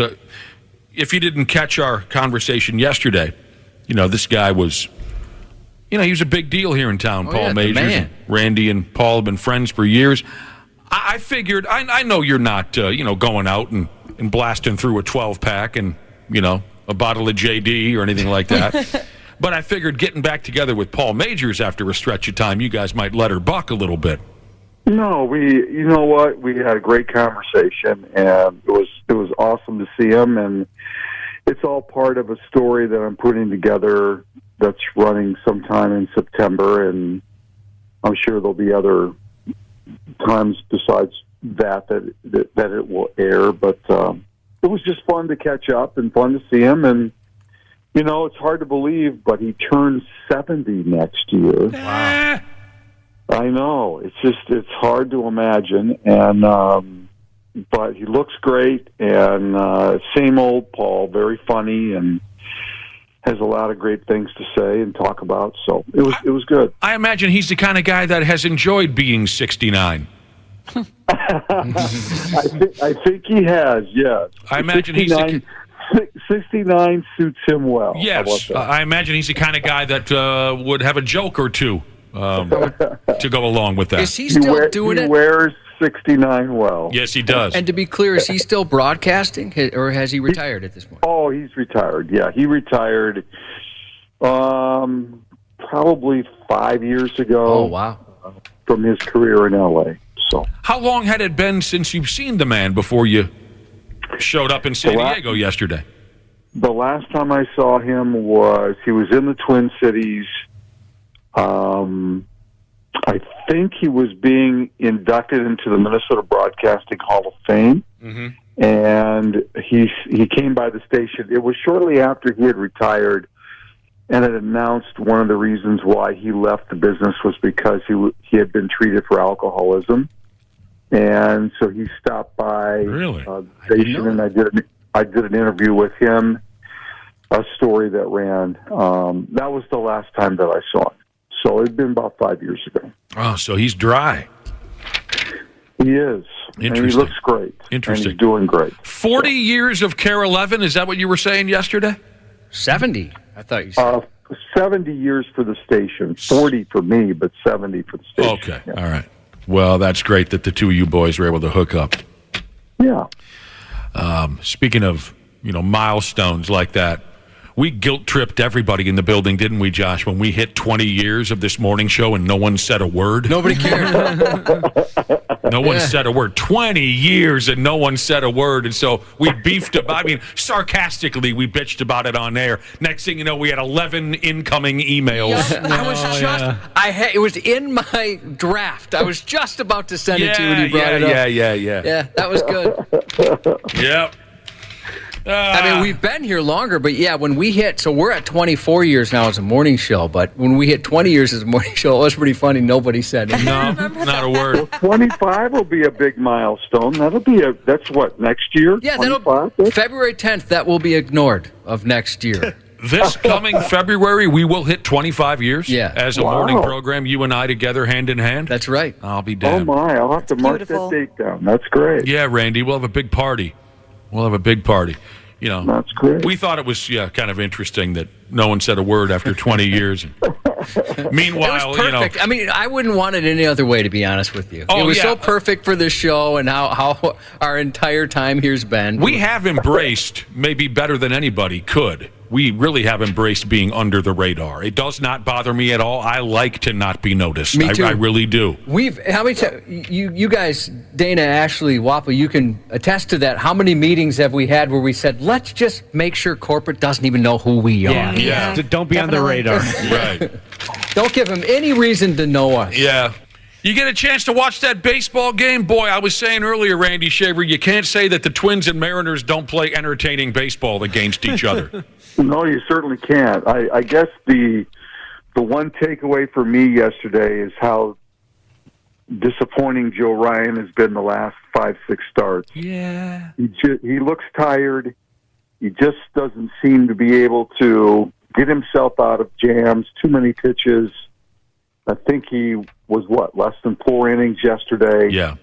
They really need him to find a second wind over the next couple of months. So hopefully they'll be able to find a way to maybe give him a little bit more rest or something to allow him an opportunity to recharge, because they need him to be able to be better than what he's been the last few starts. Yeah, they're going to need him. He only went 3 2/3, 95 pitches it took him to record 11 outs in yesterday's game. Yep, that's not good. He's a young guy. He's a young guy. I wonder if there's something lingering going on, because it looks to me, watching his last few starts, teams are just jumping on his fastball and driving the living hell out of the ball. And I haven't listened to Dick or those guys to hear, Glenn Perkins or anybody talk about if the velocity of his fastball has dropped or what's going on with him. I guess my first initial thought is I wonder if he's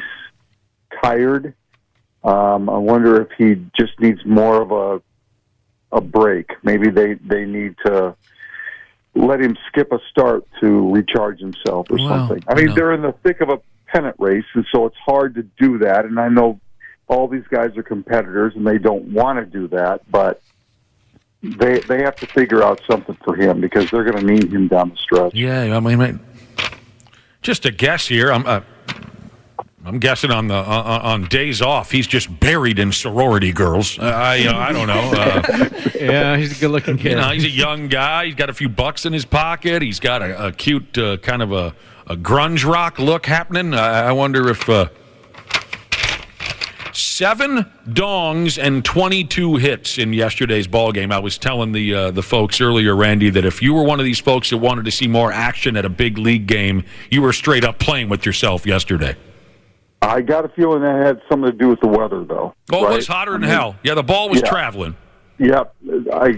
I think that's probably one of the big reasons why. But, yeah, I mean, Dylan Moore had a day, and, that's not the kind of guy you assume would beat you on a Wednesday. And Julio Rodriguez has been swinging the bat well for Seattle. I mean, give them credit. They found a way to win this series when they easily could have lost all 3 and probably easily could have won all 3.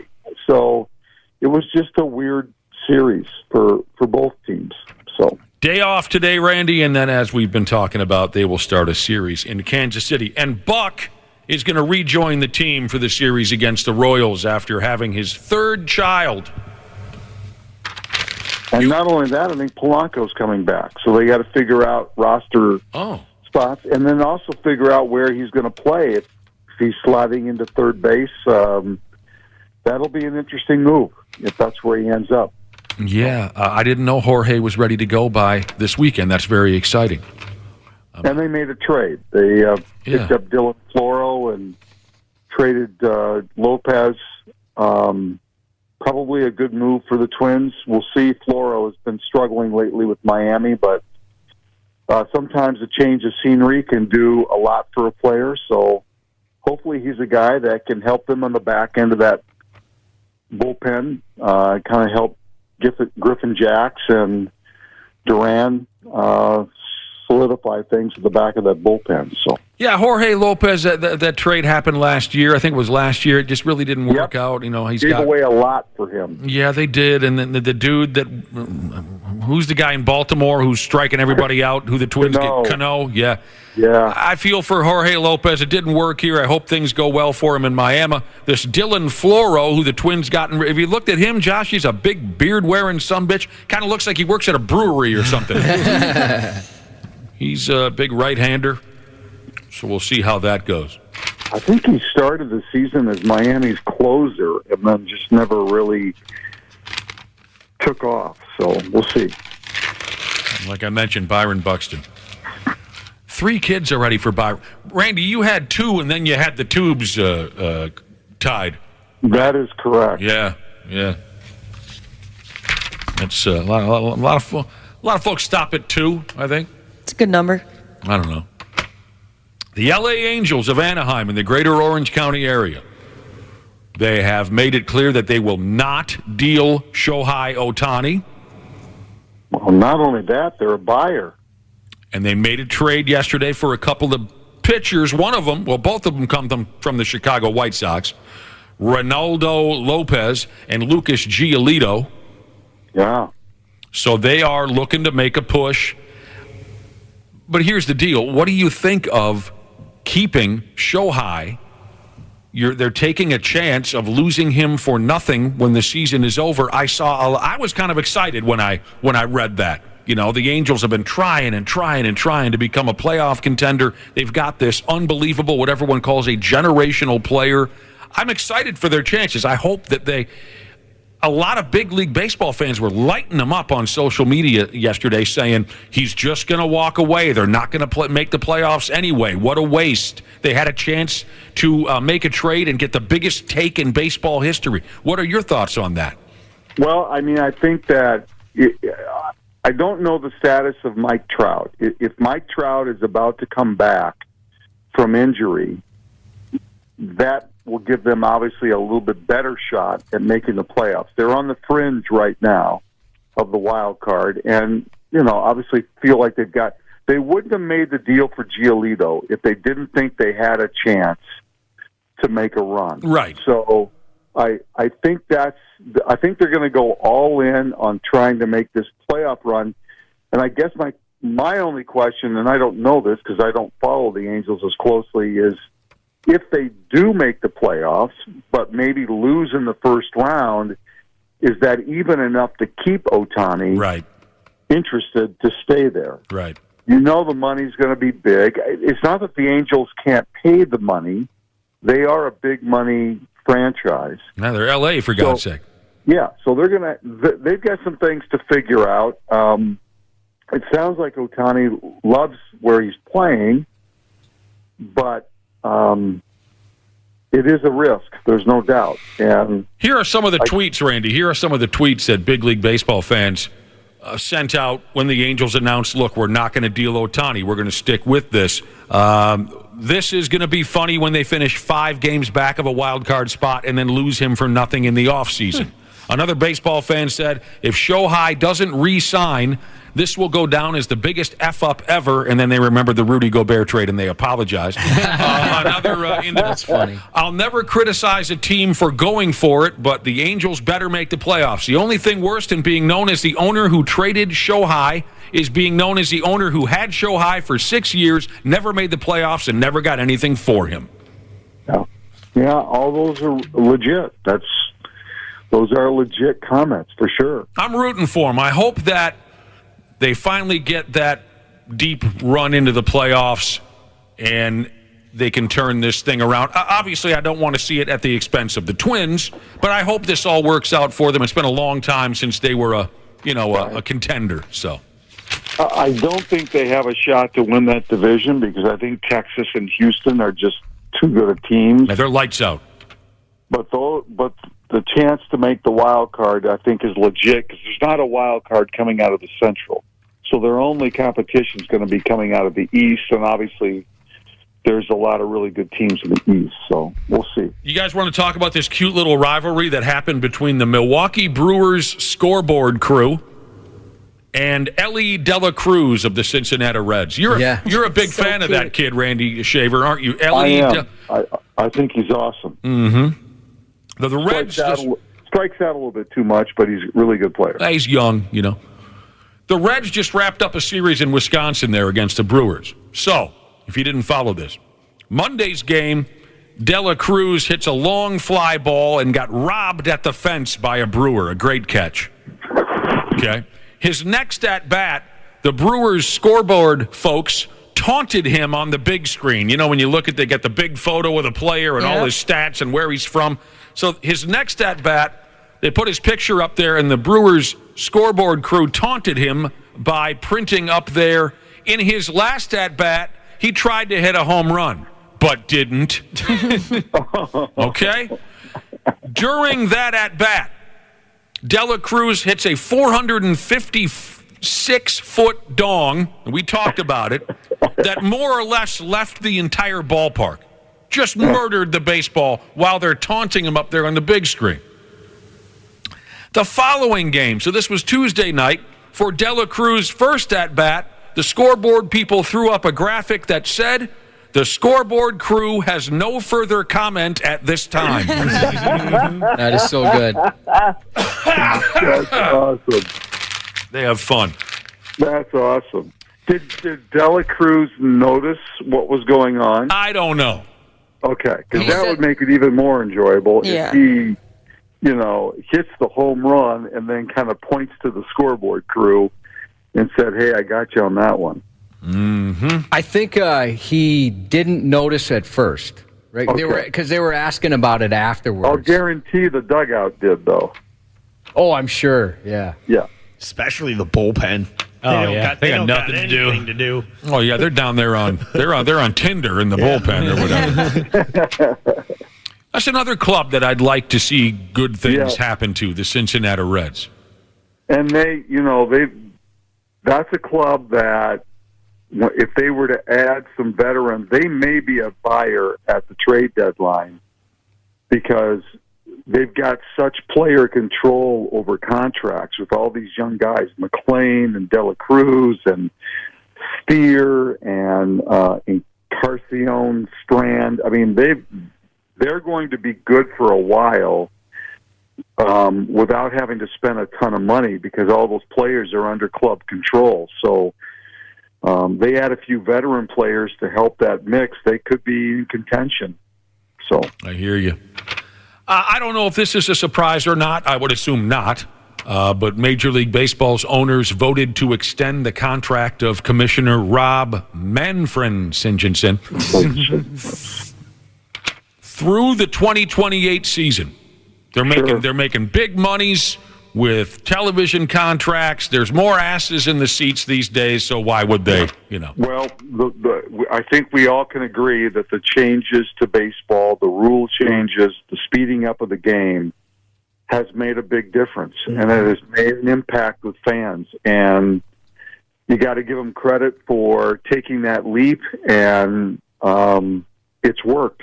There's just no doubt about it. It's worked. But you got to admit, I mean, the guy does come off like kind of a dope, doesn't he? Big time. Yeah. He just comes off like he's not quite sure what he's doing there when he has a press conference. Who am I? Why am I? I got a text message here from a listener. What it do, Jesus? He wants to know why I'm not wishing good things for the Brewers. I got no problem with the Brewers. Randy, you got a problem with the Brewers? I do not. He doesn't have a problem with good baseball right now.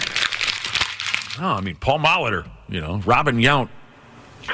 The Brewers bring me good memories. Ted Simmons, I think we just talked about Ted Simmons. The pierogi sausage. Sure. O to B McDowell. I got good things to say about the... O to B. Just when you think you know a guy, if you don't mind steering away from jock sniffing here for a minute, just when you think you know a guy, I learned something about Josh yesterday that I thought was really interesting. Really? Yeah, I like this. This is odd, but yet quite interesting, in my opinion. You know how, and I do this a lot, you know how when you get up from your chair and you have that full body stretch? Yeah. Just best. And for a moment there, it feels like you might die. You know what I mean? Randy, you have that? You get up out the chair and you have that. Sure. Right. The other day in studio, we were off air. I stood up and I did that full body stretch, and I'm just, you're kind of hovering in this helpless state like an infant because your whole body is unwinding. And I always have to call out, kind of a thing.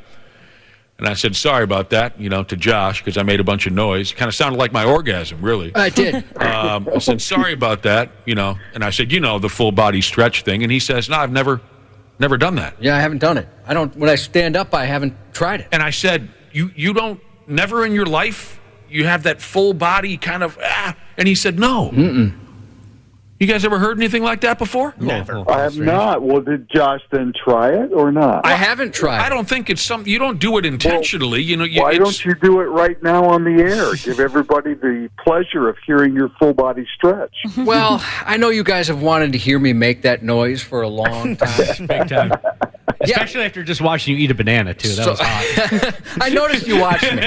He does that. You gotta watch out for him. To me, it's kind of like when you hear about someone who's never, I don't know, like people who don't sleep for years. To me, I think that's right in, I think it belongs in that same category. That's kind of strange that you've never Yeah, I can't really explain it. Because it's not voluntary, it's involuntary. Your body does it to you. Why doesn't your body do that to you? I don't know, but I can tell you this about stretching. So my wife is a fitness instructor, personal trainer, and part of what she does for some of her clients is she stretches them, right? And she has clients in their 70s that are way more flexible than I am. And she makes fun of me for it. I'm the most inflexible person she knows. Yeah. And so, I mean, maybe that's part of it. I've never liked stretching. I remember even in school, I hated it when they do the stretching. It's like someone who's never sneezed or someone who's never yawned or something like that. That's really, you think it's that much of a natural, like it just happens? Oh, absolutely. Absolutely. Yeah, I haven't done it. Yeah, we had to do the V-sit or the sit and reach. Sit and reach. Dude, I hated that. In gym class where you sit down and you try to see how far you can stretch on a ruler. Oh, that was so brutal. It hurt, but I'm not going to lie, I nailed that. I was one of the kids that felt cool in class. I'm like, you see that score? You see that number? You're not going to lie, but what? I thought I was going to die every single time. Ashley said, I'm not going to lie, but you what? I killed that test. Oh, you were awesome at it. Oh, yeah. Oh, okay. Wapple, did you just bring the ruler you had between your mattress and box spring? Did you bring that in? No, I already got a ruler. I'll use my at-home ruler. You see the mark right there at 5 3/4? This is my rule. You guys aren't afraid to stretch the truth, that's for sure. Heard you do that several times. Well, I found that really interesting about you. Ringing your mom's doorbell, Jesus said he's at the point of his life where a full-body stretch is more pleasurable than an orgasm. Oh, yeah. It is. It can be. I heard that Bronny James is doing all right over there at the hospital. LeBron James' son, 18-year-old kid who went into cardiac arrest the other day. I hear he's doing all right. His parents are relieved and optimistic, Randy Shaver. Oh, that's good. That's good to hear. All right. Probably will be a while before he's back on the basketball court. Boy, I would hope so. Yeah. I read something about one of my favorite members of the Timberwolves. Slow-mo.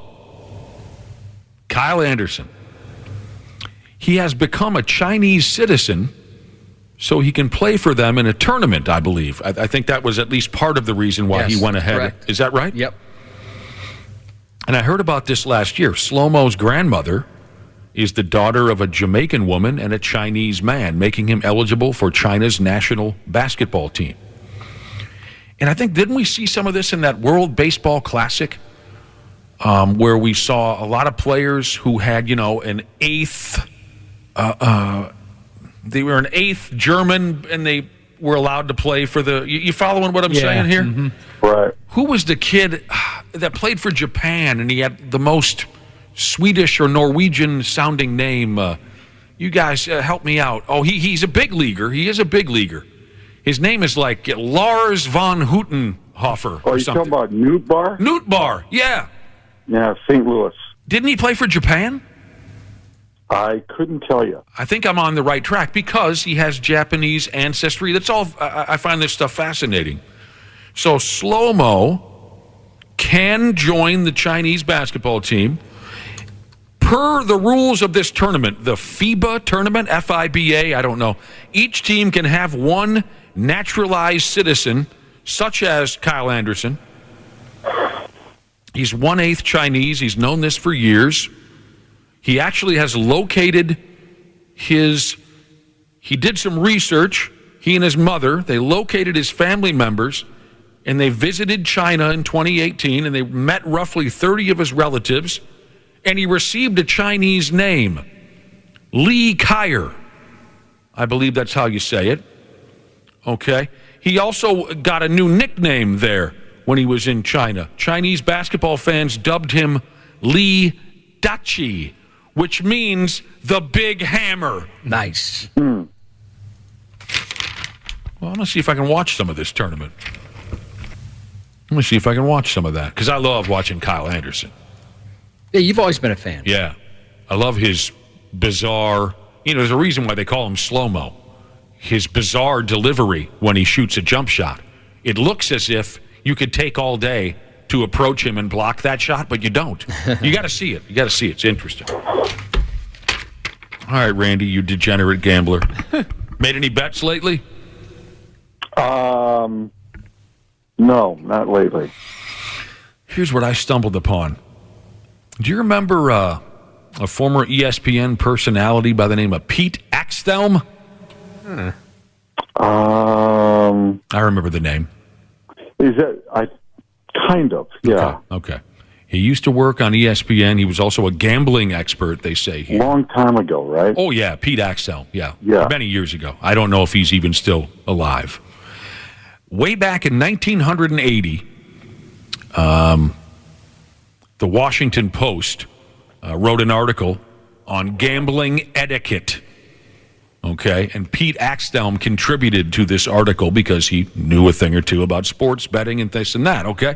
So this is way back from 1980, but apparently, according to the article I read, these different statements on gambling etiquette are even more relevant today. So being a gambler, Randy, being a sports gambler, tell me where you go with each of these. I got a few of these gambling etiquette entries, I guess, if you want to say.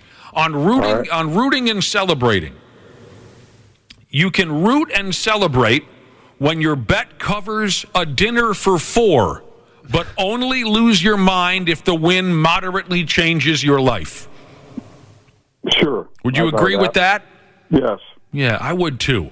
I mean, you ever been around a guy who comes completely uncorked because he won a sports bet and then you find out he won $15 and a plate of wings or something like that? Right. I mean, act like you've been there before. I think that applies to sports gambling. I also have this. I'm very superstitious, and one of the things that if I'm winning a bet, and I've had this happen to me a couple of times, more on FanDuel than a bet, but when I'm actually winning, it's not done yet, but I'm winning, and I feel like I've got a chance to win, I always tell myself, don't cheer, because you're going to ruin it. It's going to come back, and that's happened to me before, where I said, oh my God, I'm going to win this thing.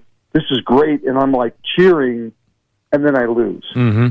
It's like every single time that's happened to me. So one of my rules is, sometimes I'll even walk away and not watch just because I feel like I'm going to jinx it. You know what I mean? So you've tried to keep an even keel? Yeah, try to keep it completely under control and don't over celebrate until it's actually over. So, all right. Next up, when it comes to gambling etiquette, they have a comment on responsibility. You and only you are responsible for your bets and their consequences. They have a quote here that says, gambling is a lonely game played in large groups. Now, where they're going with all this, they say, this is especially important when you take betting advice from some random person who claims their cousin's partner knows a trainer working on a star player who might not suit up this week. So they're saying, don't take out your losses on somebody who gave you a hint or what they thought was it. It's 100% on you. Right. Well, we're in a day and age now where you can Google any game, any scenario, any gambling site, and you can read people get paid to give advice, right? Mm-hmm. So you can read anything you want to read, but in the end, it's still your decision as to whether you take the over, take the under, take the team, play the parlay, whatever. You're a grown person. It's on you that you made that bet. Don't be taking it out on somebody who... on talking trash, they say never, ever chirp. Never chirp a losing bettor. Yep. I would imagine that's a good way to get your ass kicked. Yeah. Yep. Although they're in no mood for that. I know this was kind of rude, but years ago we were in Chicago and we went to an off-site horse racing bar. Did I say that right, Randy Shaver? Yep. Off track. Yep. The whole bar was dedicated to watching horse races from all over America. And you can probably make a bet when you're there. Yes, you can. And you can make a bet on a track in Kentucky and a track in Washington State, and everyone is hammered, and everyone looks sad and defeated. A buddy of mine this was kind of cold-blooded, but there was one old bastard in there with a big old long gray beard, and he looked like he'd been sitting in there for about 45 years and losing every friggin' turn. And my buddy watches him make a bet. and then watches this horse race begin, and the old guy's going, "Come on, 7, by God, let's go 7." And my buddy butted right up next to him and says, "Let's go 4. Come on, 4." Oh, no. And the guy looked at my pal like he was going to choke him to death. Neither one of the horses won. Oh.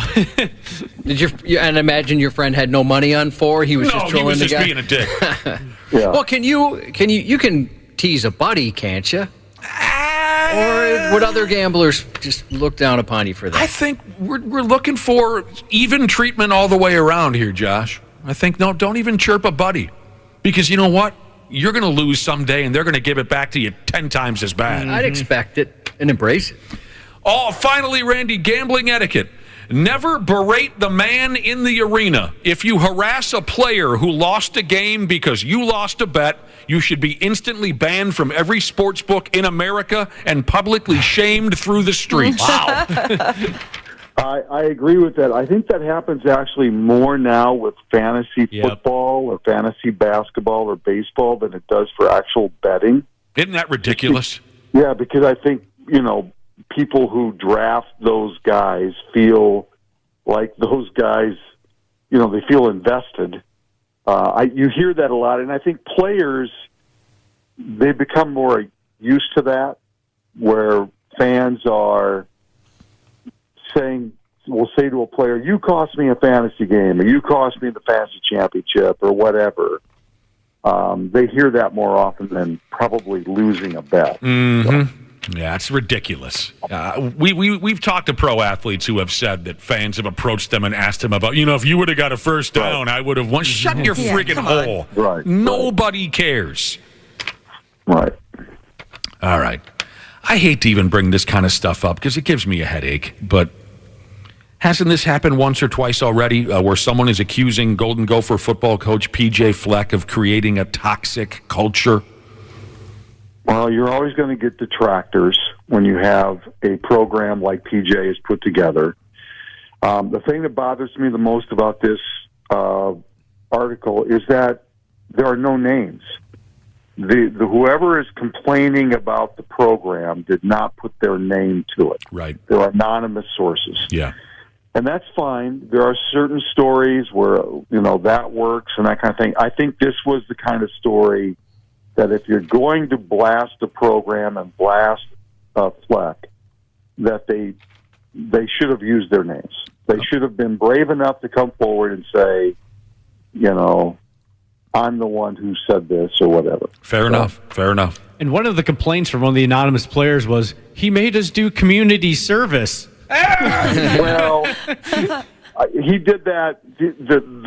That was in context to earning these credits, I guess is how he puts it, where you get yourself, you use some of these, what are they called, Fleck credits or Fleck money or something. Sure, credits is what I have in front of me here. Yeah, to be able to get out of other things or whatever. You earn kind of extra credit by doing that. And, I'm sure that there's something a little bit to that, where the more you do public service, the better your position is inside the organization. I get that part of it, but I just think that if you're going to come out and if you're going to publish something like that, they should have used some names. The people that were complaining should have been brave enough to put their name out there, and I think that's kind of BS. That's why I always, when Wapple says something, I make sure I close that statement with Wapple says. Yeah, thank you for doing that. Yeah.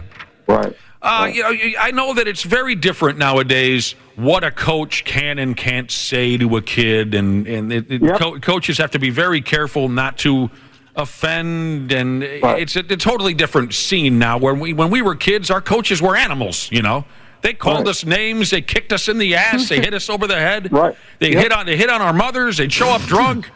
I had a hockey coach who showed up drunk. Whatever. I mean, he was the adult. I was a kid. And this is different because these kids are young people are adults. But not to get too far into it. But PJ Fleck, his scene, his operation there at the U of M was described as an environment fraught with intimidation and how do I say that? Toxicity. Toxicity. Yeah. It goes on and on. We get these. I would say this.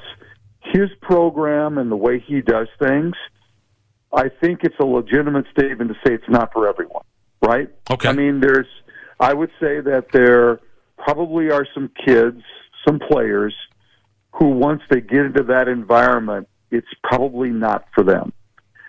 Just maybe the way it's run, maybe the culture. It's just, it's probably hard. It's probably very difficult. And we've talked about this before. Kids have grown up. It's a different generation of athletes, right? They've grown up with everybody getting a trophy. Everybody's, a winner, all that kind of stuff. There's no outs on the baseball field. No one's ever out. Right. So, I mean, you go into an environment like that, which is difficult, and you're being challenged both physically and I'm sure academically and all those things. And some kids don't like it. And some kids it's not for them. And so they complain or they will say things that, other people don't agree with. The thing that was telling for me on social media yesterday after the story came out is how many players, former and current, came out and supported the program. Oh, that's nice. I didn't know that. Yes, and I think that is a sign that certainly not everybody agrees with what was written. Kids these days are soft as baby turds, Wapple said. I'll fight anyone between 18 and 30 years old, Wapple said, and prove how soft they are, Wapple said. Thank you for your bravery, taking credit for those inflammatory statements. I do remember a text we got one day that someone said it's not our generation's fault. It's actually your guys's because you guys gave out the participation trophies. Yeah, I've said that too. That's probably true. It's not like we were riding our bikes after the game to the trophy shop. You know what? That is very true. Waffle, I totally agree with you. It is the parents' fault. Oh, I like the part when he said your guys's for the record. But Wapple, I've said this many times on the radio show. I don't know what you're right. It's folks from my generation, and I don't know what happened. Why are we so overly careful and so afraid to hurt the feelings of it? Why I don't know. I think here's my opinion, Nick. I think it's evolved.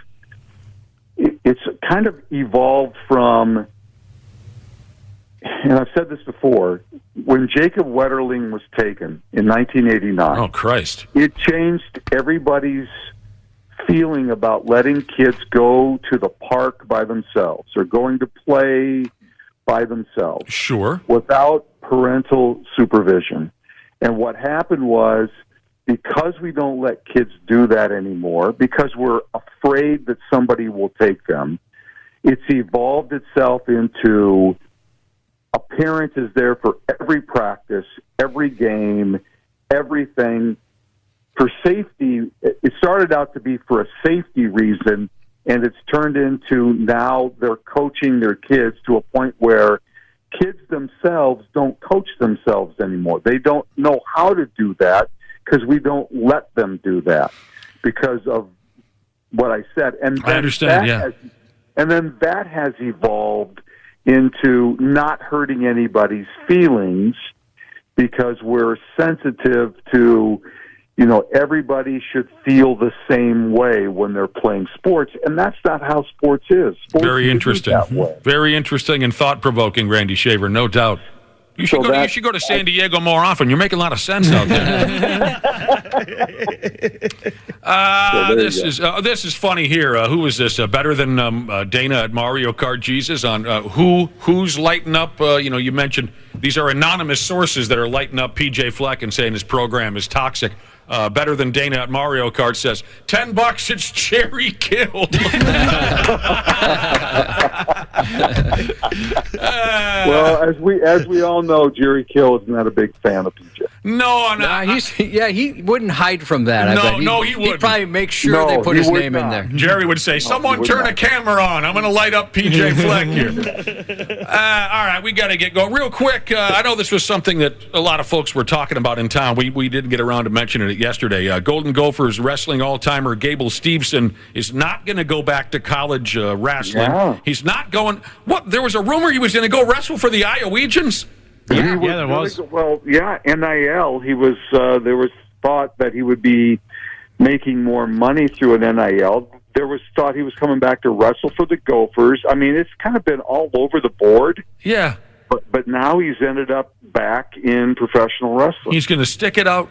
It seems like a lot of those meetings in the ring go that way. They right? do. Yeah. Or someone goes through a table at a contract signing. I've never seen one table survive a contract sign. So that was Gable Steveson at NXT, WWE NXT, saying he's going to stick it out. And his first match is going to be against Baron Corbin. And you heard there, Steveson dumped a couple of suplexes on.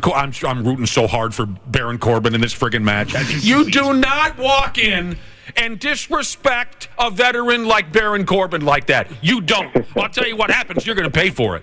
Wapple, remember the event here? Baron Corbin signed that contract, and how low he was. Yeah. His clothes are disheveled. He just looked like he was about to cry. I forget. You're so much better at the situations, but he was playing that he was gimmick. Playing sad Corbin. Yeah, it was sad Corbin. And then all of a sudden, they're like, "Man, he's getting way too sad," so they changed it to Happy Corbin. Happy Corbin, and he's just all bubbly and happy. Sad Corbin was so funny. Yeah. He is one of my favorites. Yeah. He's one of the best workers WWE's ever had. Baron Corbin, absolutely. Now, but good for Steveson. I'm happy for him. I'm going to root against him because I love the heel. But good for him.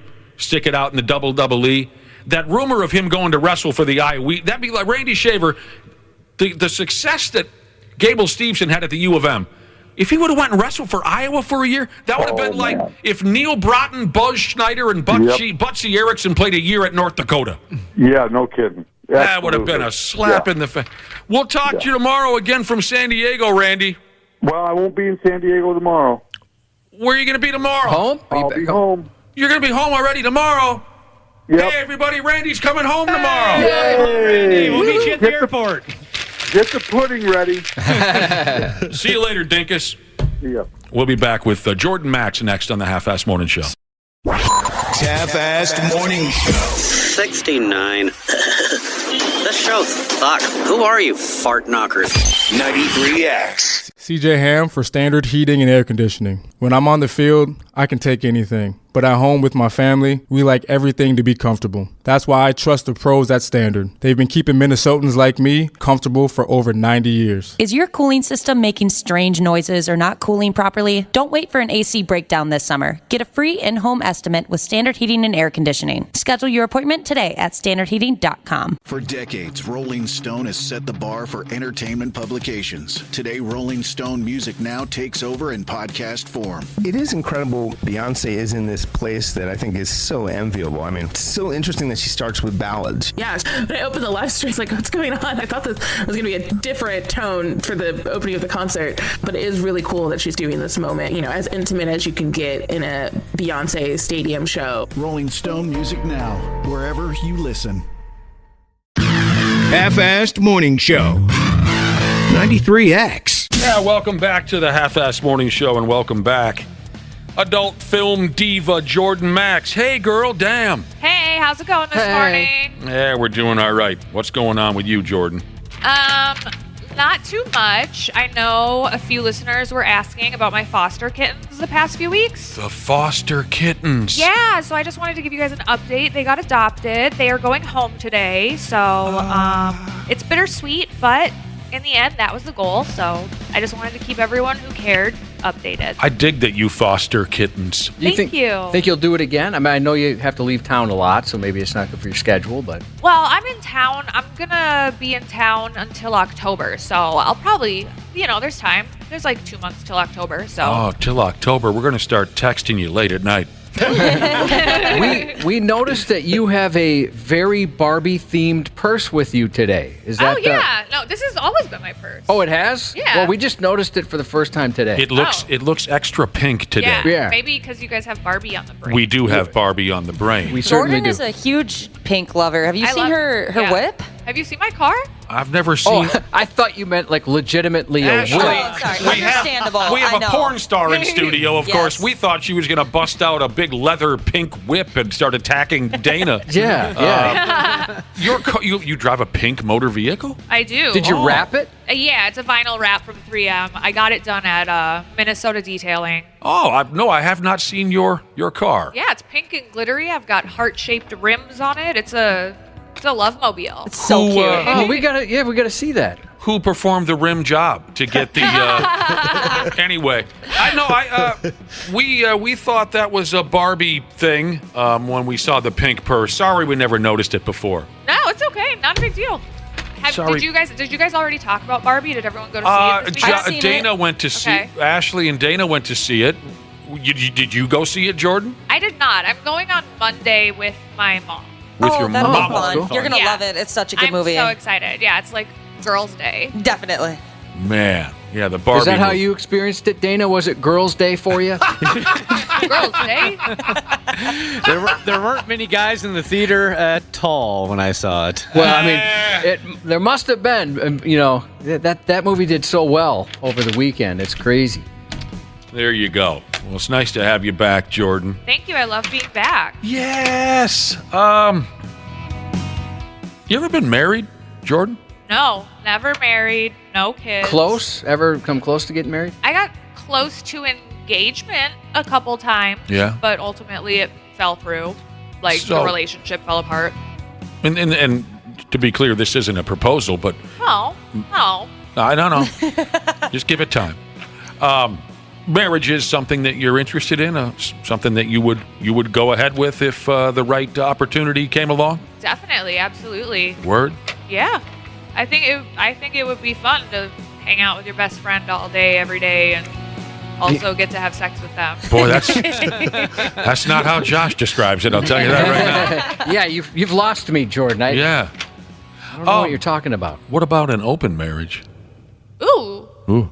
I guess I would have to. I mean, I'm not opposed to it, but there would definitely have to be a conversation about it. Yeah. Draw up some ground rules. Absolutely, boundaries and ground rules and limits. Yeah. An open marriage. But I wouldn't be opposed to it. That's where it's at. Yeah. What's that other gimmick that folks are trying now when you get like 2, 3, 5, 4, 5? Polygamy? Polyamory. That's it. Polyamory. Yeah. Okay. Yeah, that's it. That's going around. I hear a lot. Yeah. That sounds like a name that you might have heard on Sounds like Little House on the Prairie. Yeah, I was going to say it sounds like a Pokemon. Polyamory. She works over at the Mercantile. Yeah. She got pigtails. Yeah. Something. Carries a little wicker basket around town. Polyamory. Trading eggs for hard candy or something. Her dad loses an arm at the mill. But he went back to work the same day. Yeah. Well, you remember Little House on the Prairie? Oh, yeah. Laura Ingalls Wilder. Isn't she a local? Isn't she from here? Yes. Yeah, there's like a Correct. whole museum. Every episode, someone lost a limb or was stricken with some horrible disease. Right. Died from dysentery. It was there were just body parts everywhere in Wilson Grove. What was the name of the joint they were living in? Walnut Grove. Walnut Grove. All right. Marriage. Maybe an open marriage. Maybe some polyamory. You never know. You never know what. A gal on Reddit has some folks talking here. Jordan Maxx. About me? No. Well, then. Eventually. I thought you'd find this interesting. A gal on Reddit. This is cute. Her husband now regrets asking for an open marriage because once his wife jumped up on that Tinder, she got more matches than you could even imagine. I love that. That's hilarious. Imagine that would be the case in most marriages. Thousands and thousands of men said, sure, I'll take a piece of that. And now the husband's saying, well, maybe this isn't the greatest idea after all. I love these kind of stories. That's good. You know, I thought I'd do a little better than I've been doing. Let's rethink this whole idea. Mm-hmm. I've seen on social media before, I'm not sure if it's real or fake, but people like couples both sign up for the dating site to see like who would do better, and every time the man is just like, okay, never mind, I forgot, or forget it, I don't want to do this. They always back out of the deal. Yep. Yeah. So, we got Jordan Maxx in studio and old Smashley here. You guys are social media types. At times, has it just been relentless? How many guys, I don't know the terminology, poke you? What's the terminology? Like swipe on you? Swipe on you? Yeah. Well, I'm banned from Tinder and Bumble. Oh, no! So I cannot use those two apps. I was reported as a catfish because, as you know, Jordan Maxx is like a fake name. I was under my real name, and people were like, no, I've seen you before, blah, blah, blah, blah, blah. So I kept getting reported as a catfish. Oh, really? So eventually I got banned from both Tinder and Bumble. You can't ban Jordan Maxx from Tinder and Bumble. No. Such a bummer. It just makes her stronger. Exactly. But I do Hinge and I do Raya. And those work out pretty well for me. What's Raya? Raya it's like an exclusive app for creatives. It's kind of like there's this app called The League, which is for like lawyers and doctors and stuff like that. But Raya is more for creative people. So like people in radio, people on TV, athletes, musicians, stuff like that. But it is, it's kind of exclusive. You do have to be referred by a friend who's already on it to get on it.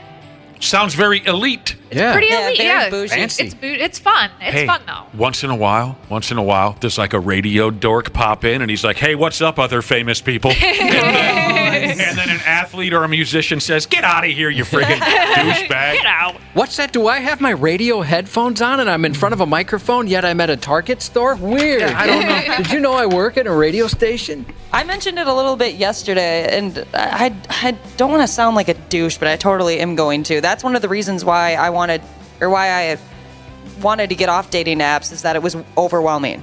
It was just too much. The amount of men that would hit you up, or whatever the term is, got overwhelming. Yeah. See, I'd imagine my experience would be quite underwhelming. Oh, it was for me. I'd swipe right on you. You would swipe right on Cubby? Oh, on me? Yeah. Is that the good way? Yeah. All right. Insulting you. Thanks for joining us this morning. We'll see you tomorrow. Thank you very much. That's the kind of thing you could use to help boost I needed that today. Yeah, you needed that. Thank you. You're welcome. So, okay, yeah. That was my assumption, that for a couple of young ladies like yourselves, it must be borderline frightening sometimes with the...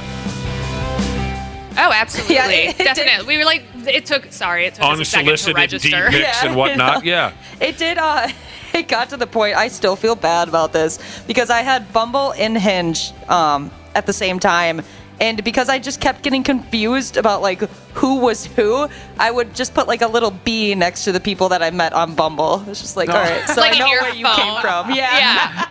Oh, I can't even count how many people have Hinge as their last name or Raya in my phone. It's nice because if you're ever bored, you can just be like, all right, let's look at the roster, just look up a Bumblebee here. Now, when you say bored, do you mean like a late at night type bored, or what do you mean by that? Yeah. Like if you're just looking for somebody.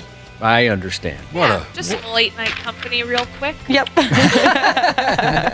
a I will setup. order some late night company. So anyway, back to this gal. So her husband approaches her one day and says he wants to ask her something, but don't take it the wrong way. And she says, well, for Christ's sake, what is it? He says, I want an open marriage. The woman starts to cry. Does he not love me anymore? Is he not attracted to me? Is he cheating? Why not divorce me? Why are you doing this? And he says, no, I still love you. I still find you. It wasn't about love or happiness or their sex life. Their sex life was great. He wanted to try something new and exciting. She was distraught all day, but then decided to download Tinder. She uploaded a picture of herself that she described as not very flattering. She mentioned that she was a mother of two. She mentioned she was in a newly open marriage. And about 20 minutes later, she had 100 matches. Next thing you know, it was 2,000 matches. Whoa. Wow. She shows her husband her matches, and he's pissed. wah, wah. He gets pissed and demands that she deletes it. And she says, well, what about the open marriage? And he says, I was wrong. And now they're back to normal, but they both still feel weird about it. Man. Yeah, I feel weird about that. I don't think you can really walk yourself back from that, asking that question as a husband. You'd have to go to therapy or something together or Definitely, something. yeah. Couples therapy's on the schedule. Yeah. It makes me wonder about those couples who, go to the motel for the swinger party for the first time. You know what I mean? Oh, yeah. I have some friends who are very active in that lifestyle, and they're very happy. So it's great. I'm really happy for them. Do they do the typical, like, pineapple outside the door and, like, flamingos in the yard stuff? I don't know. I haven't, talked, but I know what you're talking about. But I haven't, talked to them that in depth about it. I do know that they just got married. Congratulations to them, and they are in Jamaica at Hedonism. Oh, hell yeah, they are. For their honeymoon. We've been there. Did you know that, Jordan? Nick and I have been to Hedonism 2 specifically. Okay, in Jamaica. Yes. Wow. Unbelievable. Right? We've been twice. What we experienced there. We were there twice. That's very cool. That's on my bucket list. Oh, Jordan Maxx. Well, first off, don't drink all of the beer. Right. If I was to relive our... Oh, you had a lot of red stripes, that's for sure. I drank all the friggin' beer. But it was a blast, and I saw and experienced some things that, most folks probably would never experience. Yeah, it's kind of weird because we were on the same island on the same trip, and I did not experience those things. Josh did the right thing. You stayed in your room for the most part. I stayed. There's a nude side and a prude side, and you probably have already heard this, Jordan, but I stayed on the prude side. Okay. But there was, the other side, the dark side. Yeah. They would come over and try and tempt us. Yes. Oh. And, so it pulled some of us away, Nick being one of them. Just dragged them away with very little effort, I might add. Jordan, they had to throw me out of the nude side. I fell in love with the nude side. Oh, man. You guys are making me jealous. Yeah, well, you. It was fun. I mean, the best part, honestly, was the food. It's the best food I've ever had. I would disagree. Oh, you didn't like it? No, that wasn't the best part. Well, then, just to show how good the other parts were, wouldn't you say it's some of the best food you ever had? Don't get me wrong, the food was wonderful. Oh, God. All right, we got to take a break. More with Jordan Maxx here in a minute. The 93X Half-Assed Morning Show. They got their heads up their ass. On 93X. We're back with Jordan Maxx, adult film star Jordan Maxx. We were just talking about Hedonism Resort in Jamaica, a resort that Josh and I have been to twice, surprisingly enough, with the nude beaches, and there's couples having sex in broad daylight all over the... Jordan has some friends that are there right now. Honeymooning? Honeymooning, yeah. They just got married, and that's how they're celebrating. And you have never been there, but you would like to go. Yes. I have been to a nude beach, however. There's one in Florida between Fort Lauderdale and Miami. I can't think of the name off the top of my head, but I have been to a nude beach. It was you and how many men? A lot. It was, I went with a bunch of my porn girlfriends. It was really fun. We made a whole day of it. That must have been miserable for the regulars. That just made their day. They hated it. Was it about a dozen penises to every vagina? It was pretty equal. I didn't really pay attention to anyone else, honestly. Okay. I didn't want to, feel I didn't want people thinking I was, a perv, checking everyone else out. Sure.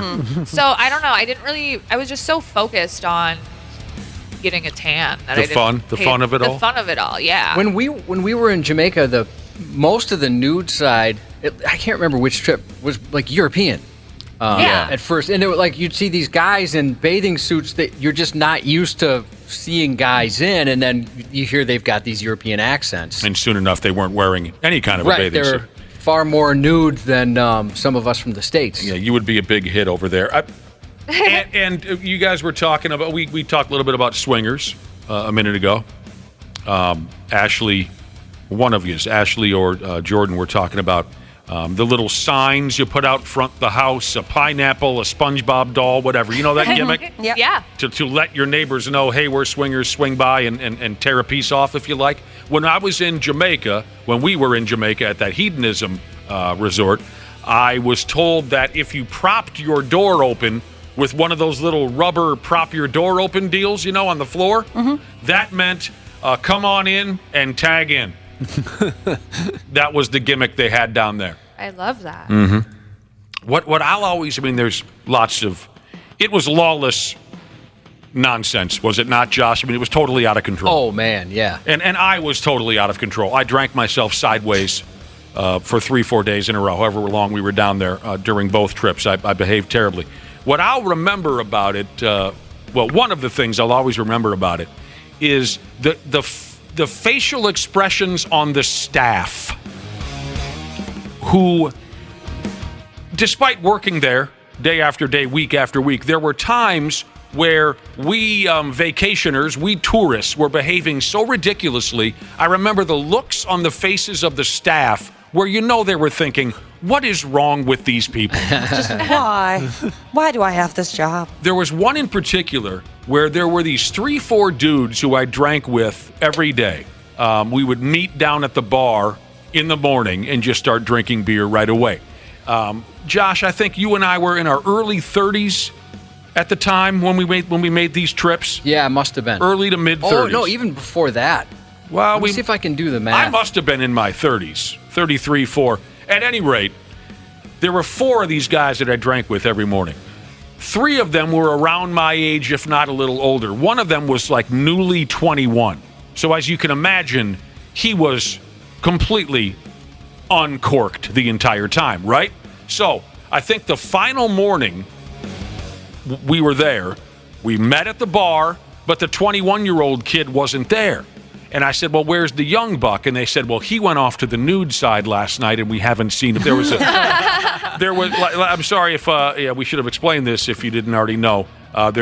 Josh did earlier, but in case you're just tuning in, there was a prude side where you had to keep your clothes on. There was a purgatory where you could go one or the other, right, Josh? That's correct. And then there was the nude side. You had to be naked to go onto the nude side. So the young buck wasn't there. Where is he? They said, well, he went off to the nude side. We haven't seen him since. Soon enough, we see in the distance, and this was on the prude side. This is relatively early in the morning, 9:30, something like that. We see off in the distance, there's this young kid, 21 years old, pasty white. He's from Coon Rapids or something, right? He's laid out totally nude in the morning, broad daylight. He's laid out half in and half out of a hot tub. He's completely unconscious. He's sleeping.